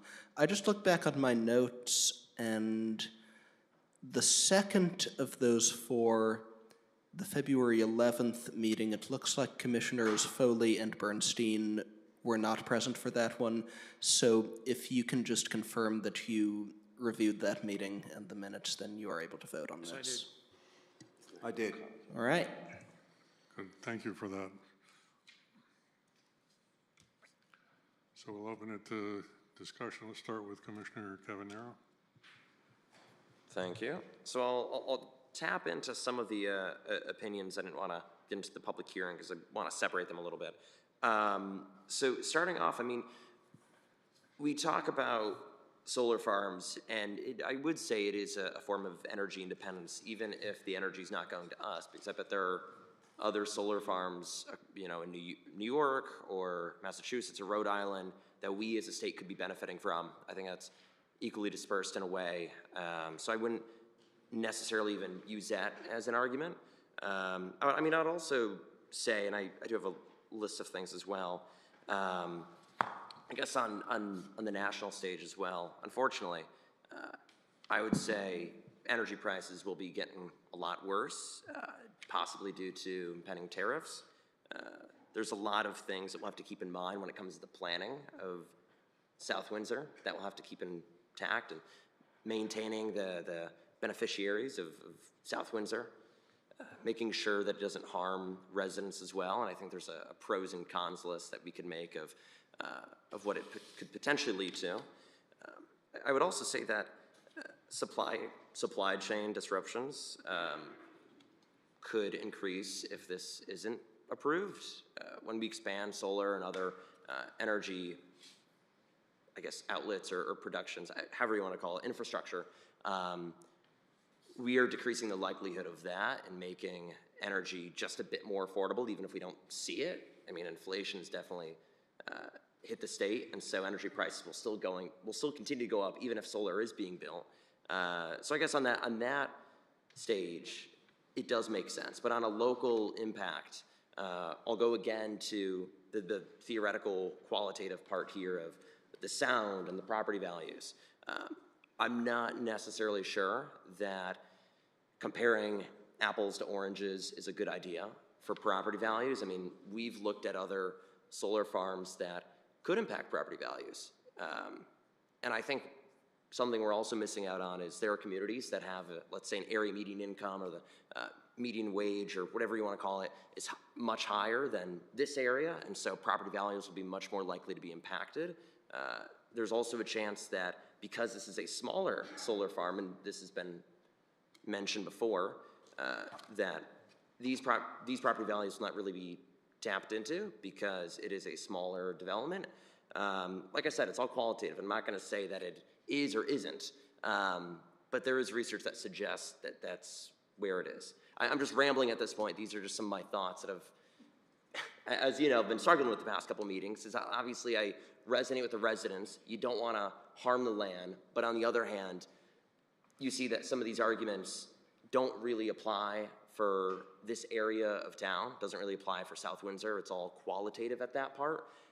So I guess I'll just leave it there. I'm happy to have those thoughts bounce to other commissioners, see if they agree or disagree, have a discussion on it. But that's sort of where I'm landing at it at the moment. At this point, I would be voting in favor of it. Thank you. My comments will be much shorter. I tend to be in favor of this. It's a complicated application in terms of how technical it is.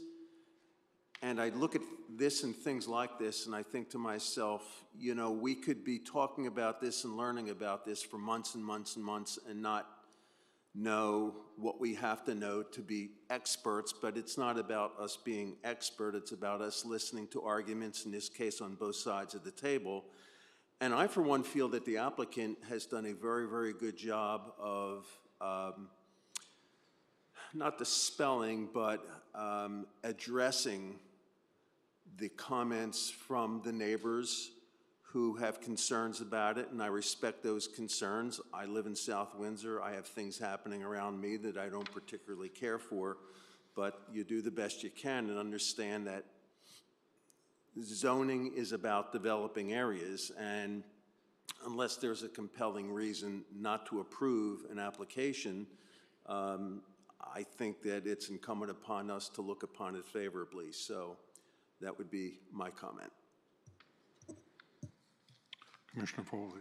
Well, my comment is, although I'm not totally in favor and sold on solar quite yet, you know, ideally, I would love to see that you know, Mr. Draghi and the farm, that their development rights have been purchased rather than glass panels all over the land. I'd rather see a crop.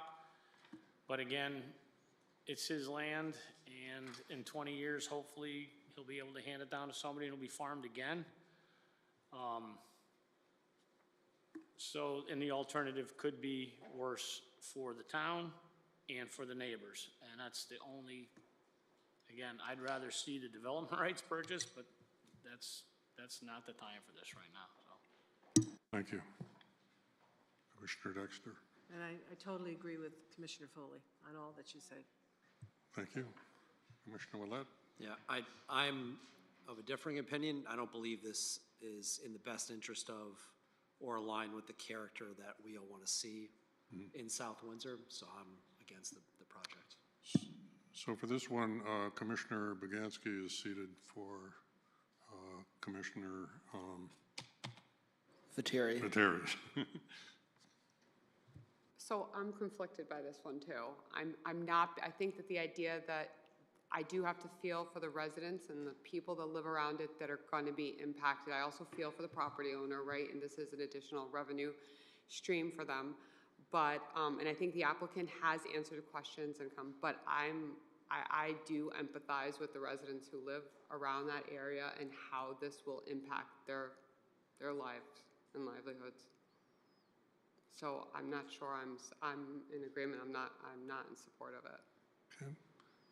Any other comments from commissioners? I guess I would say that the report that was provided by, I can't remember your name, Ms. Crutcher, did cite a number of different studies that had different conclusions on property values. I thought it was a very interesting report. One study basically said that solar farms less than 5 megawatts did not have a significant impact. Other studies say it was 1 to 5% on their property value, which is not a trivial amount of money. But I think it's actually very hard to determine the actual impact on property values. What was the other comment? I guess that, I think that will do for me. Any other comments from commissioners? Okay, in which case we'll take a vote. I guess we need a motion read first. Again, Chairman, I did provide the commission with draft approval conditions. I think I reviewed most of the suggested approval conditions. Again, basically comments that came out of the public hearing. If you want me to review them, I can. Otherwise, you can just Yeah, assume especially the ones about the distance of the inverters or the equipment from the residences. I think, like, if I'm looking at the right draft. Yeah, so I think number 18 is the attempt of the inverter shall be located at the southerlymost end of the property as feasible. That was what was shown tonight to you at the dais, correct? Yeah, but I would also like it to say, and at least as far from residences as assumed in the noise study. Okay. Inverters and other equipment, I mean, the transformers make noise too.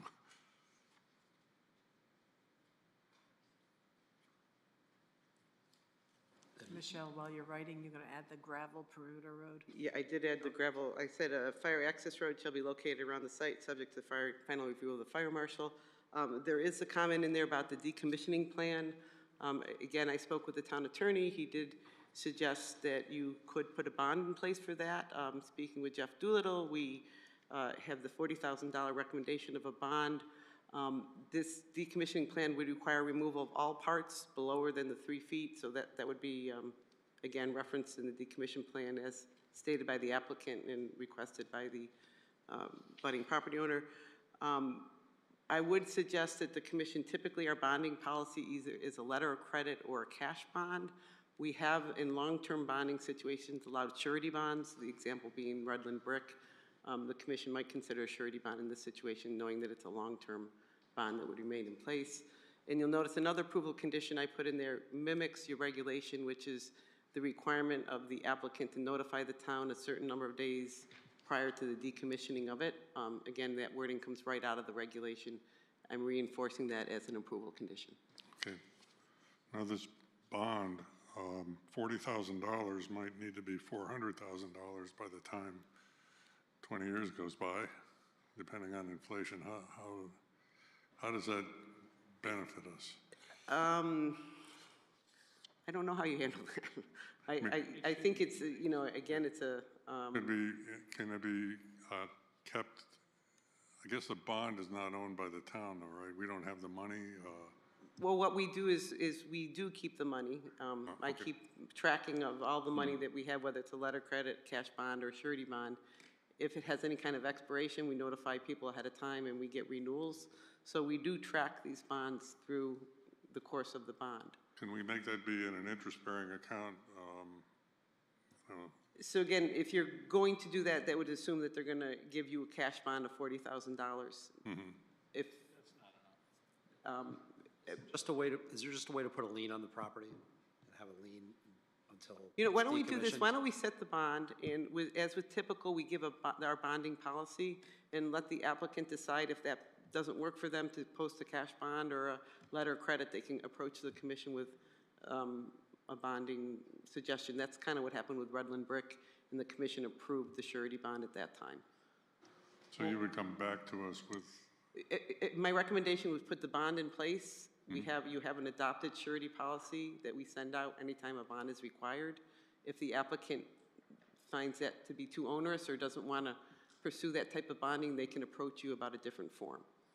And that would get on a later agenda for discussion.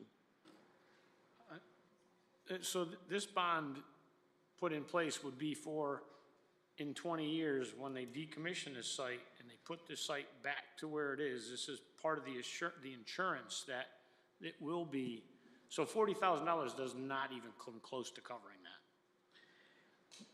Correct, but it's hard to figure out what a bond amount that's fair to put in place now for something 20 years from now, right? I mean, unless you want to have some Even kind in of... today's standards, I know, $40,000 would not cover the restoration of that land.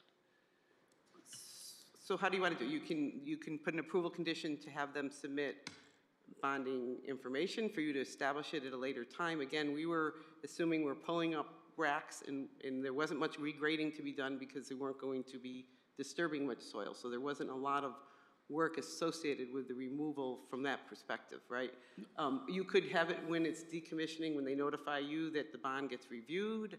I mean, it's really difficult to put a $1 million bond in place today for something in 20 years. I mean, Right, but I mean, even just the disruption, just by pulling up them poles, they're not pulling them up with a skid steer. That's not gonna happen. It's gonna be, they're in the ground for 20 years, even if they're galvanized, it's not gonna be easily removed. There's gonna be a lot of disruption. well, you have the ability to put a bond in place. I guess I'll leave it up to you how you want to establish that bond. As far as dollar value go, I mean, in 20 are you years. saying that, I mean, in some ways, the bond is just sort of a reminder, but it doesn't really, if we're stuck doing the removal, then it probably would not cover it. It wouldn't. Yeah, and I think you have something in your regulations that talks about if the town have to go in there, that you would lean it back on the property, but let me look at that. Okay. There's something about abandonment, like if they were to abandon it, the town does have. But and one quick question, Michelle, if the town did, if for some reason something happened to SeaTech, right, in 20 years, and they go, we're out of here, and they leave this, the amount of money, then we'd be putting, the burden would be on Mr. Draghi, right, which we don't want to do. We want him to continue farming the land, so we'd want an assurance to decommission this properly and have enough funding in place. Yeah, so your last sentence of the regulation talks about if the applicant refuses to, abandon it, the town has the right to go in there and take the property, and I'm sure we'd lien the property for any work that we did. Obviously, you'd be in a zoning enforcement situation in that situation, correct? Mm-hmm. You would have an applicant that didn't comply with your regulations. You'd be working with an attorney on the zoning enforcement aspect of it. Well, that, I mean, in some ways, that sounds enough, right? The property will have value. But the burden is now on Mr. Draghi and not on SeaTech, which is not what we want to do. He's still the owner of the land. They're the ones renting it. If they just pull up, if they just say, we're out of here, he has the burden now. Mm-hmm. And that's not, I don't know. Well, I would imagine whatever He's kind also of. benefiting with a lease on this Yeah, whatever property. agreement he has in the lease would be, I would imagine, what would take precedent. I don't know how you do it myself. I don't know. Anybody got any ideas on? So we'll leave it the way it is, maybe? Okay. All right. I don't,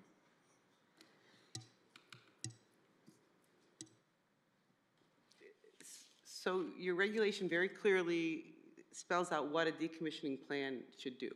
If you want, you could, like we do with a subdivision, you have an applicant submit bonding numbers based on their experience of what it would be, and the town establishes a bond. If you would rather than establish the 40,000 amount and say a bond is to be established based on quantity estimates submitted by the applicant and have them address these criteria, come in with a number, have it reviewed more formally, have it come back to you to establish a bond, we can do that. We can do that similar to how we do a subdivision bond. that sounds good, yeah.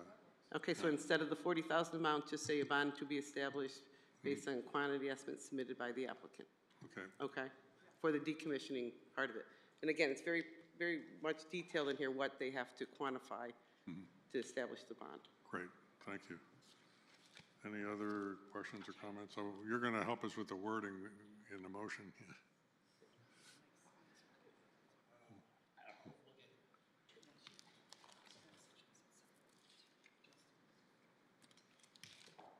Do you need a few minutes to jot that down for us?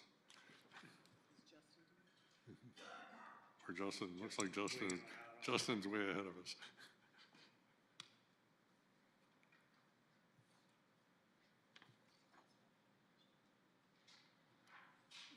So I would take the number 15 you have and cross off the second sentence and say the applicant shall submit quantity estimates to the town to establish the bond. And then,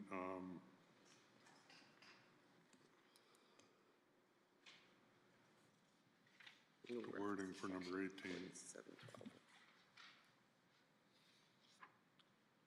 I'm hoping you'll hand us that so whoever makes the motion can read what you write. He's got it.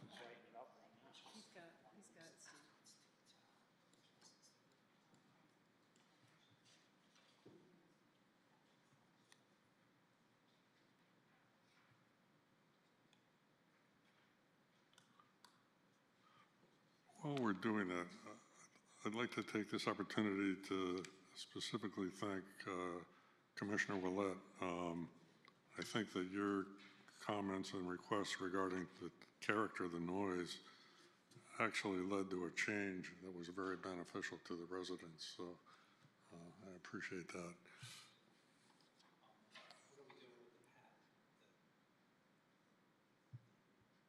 She's going to give us all the words. Yeah.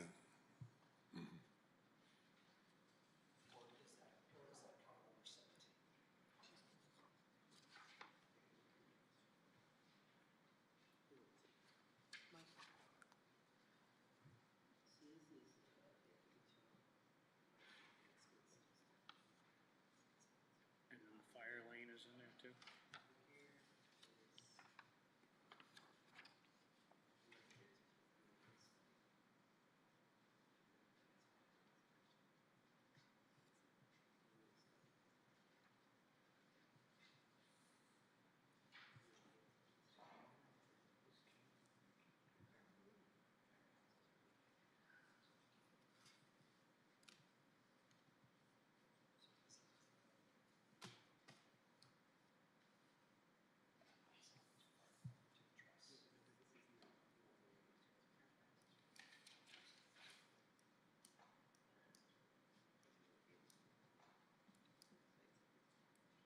Do we need to also add to that sentence that it would be of a type that's consistent with the noise report? Because the noise report did, revised noise report did include the type, the brand of inverters. Oh, great. Okay, very good. Yep.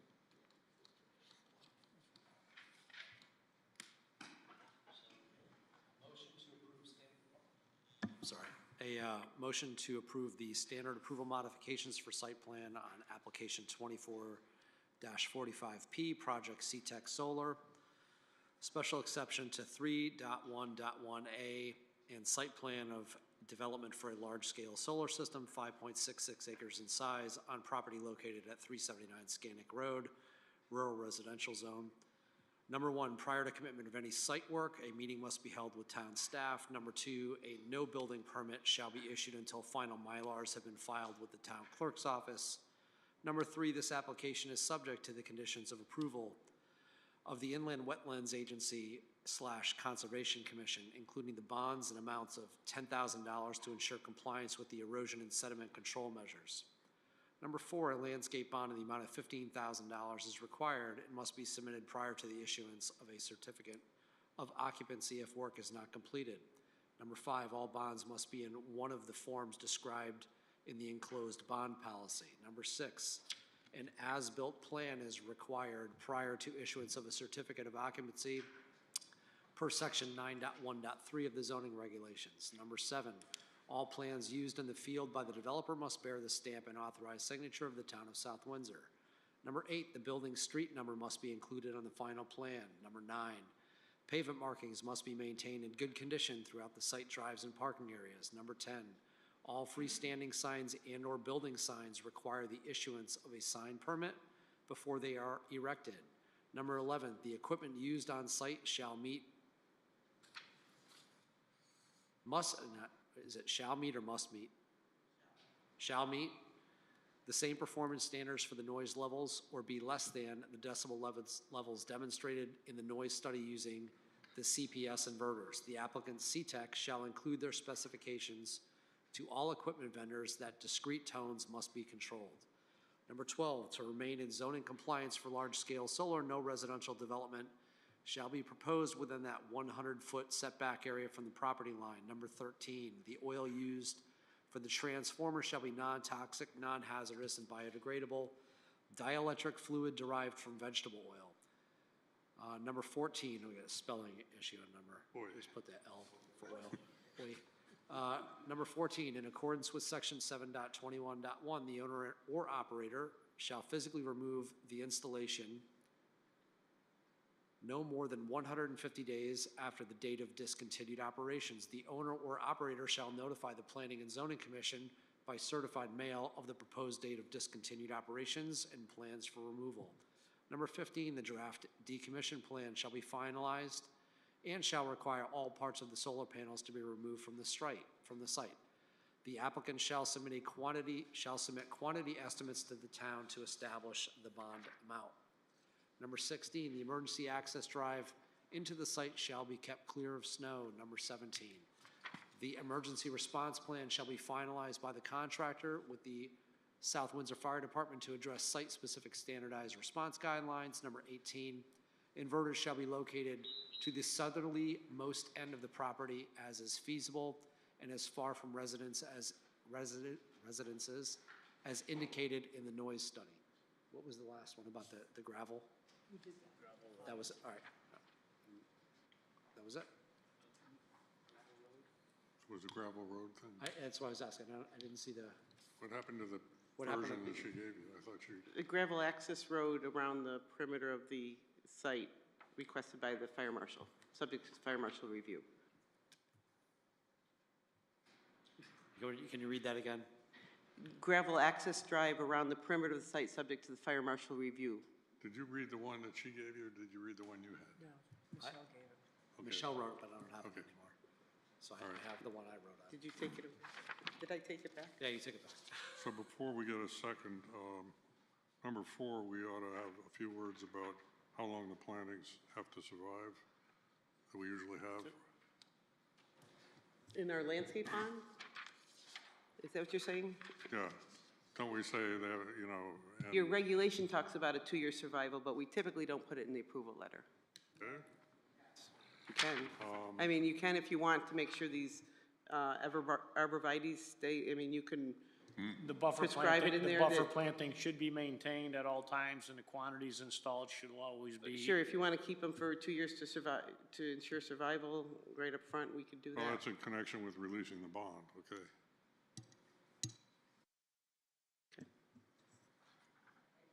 I didn't quite hear what you said.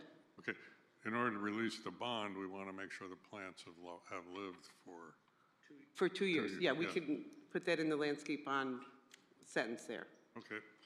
And it requires all parts of the solar panels, it's number 15, and other equipment be removed from the site. What we can do is reference the section that, the decommissioning plan section, which tells you the 4 elements of the plan. So I think it's 17, we'll put the section in there. Okay. Any other comments? Now we need a second. We just need the language for the gravel pad or gravel path. Did you give it? Did you speak it in and we'll just become part of it? A gravel fire access is required around the perimeter of the solar field, subject to the review of the fire marshal. What she said. Okay. So that's part of the motion now. Second. Okay. Seconded by Commissioner Bernstein. Any other discussion from commissioners? You have your light on? So just.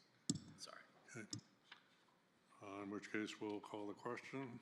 All those in favor, say aye. Aye. Aye. Any opposed? 2 are opposed, so we'll take roll call.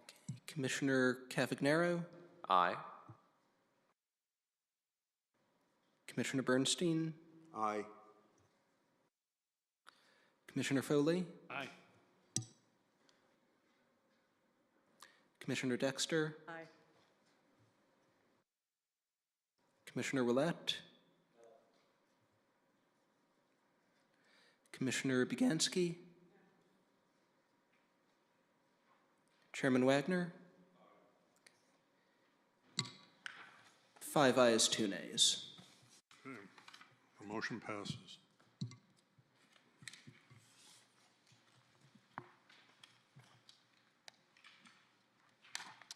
All right, do we have any bonds? No bonds. Okay. Any old business? No, I do want to just mention, so tonight we left the Majewski public hearing for a decision. We originally were going to have 2 items on in 2 weeks from now, but it's looking like they may be delayed by 2 weeks with some comments that they may want to work on the plans a little bit before they come in. So chances are we're going to cancel in 2 weeks unless it will kill you guys to not have a meeting.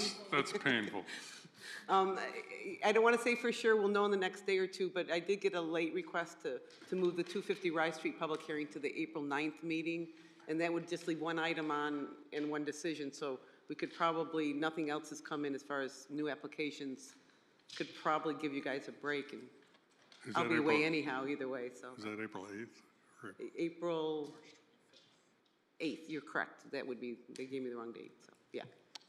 So just, we'll keep you posted as soon as we know for sure, but if they don't want to go forward, there's no sense just bringing it out for 1 item, so. Okay, any other business, any correspondence? I'll just remind you, there is the Connecticut Federation of Planning and Zoning Agencies is having its annual conference on Thursday, March 27th. I emailed you about that. I think Commissioner Foley is attending. If anyone else would like to attend, you're attending? All right, I'll just need to know by March 24th, I think is the deadline. There was another training on the 22nd that I think 5 of you signed up for, and if you're one of those people, you should have gotten the materials in the mail.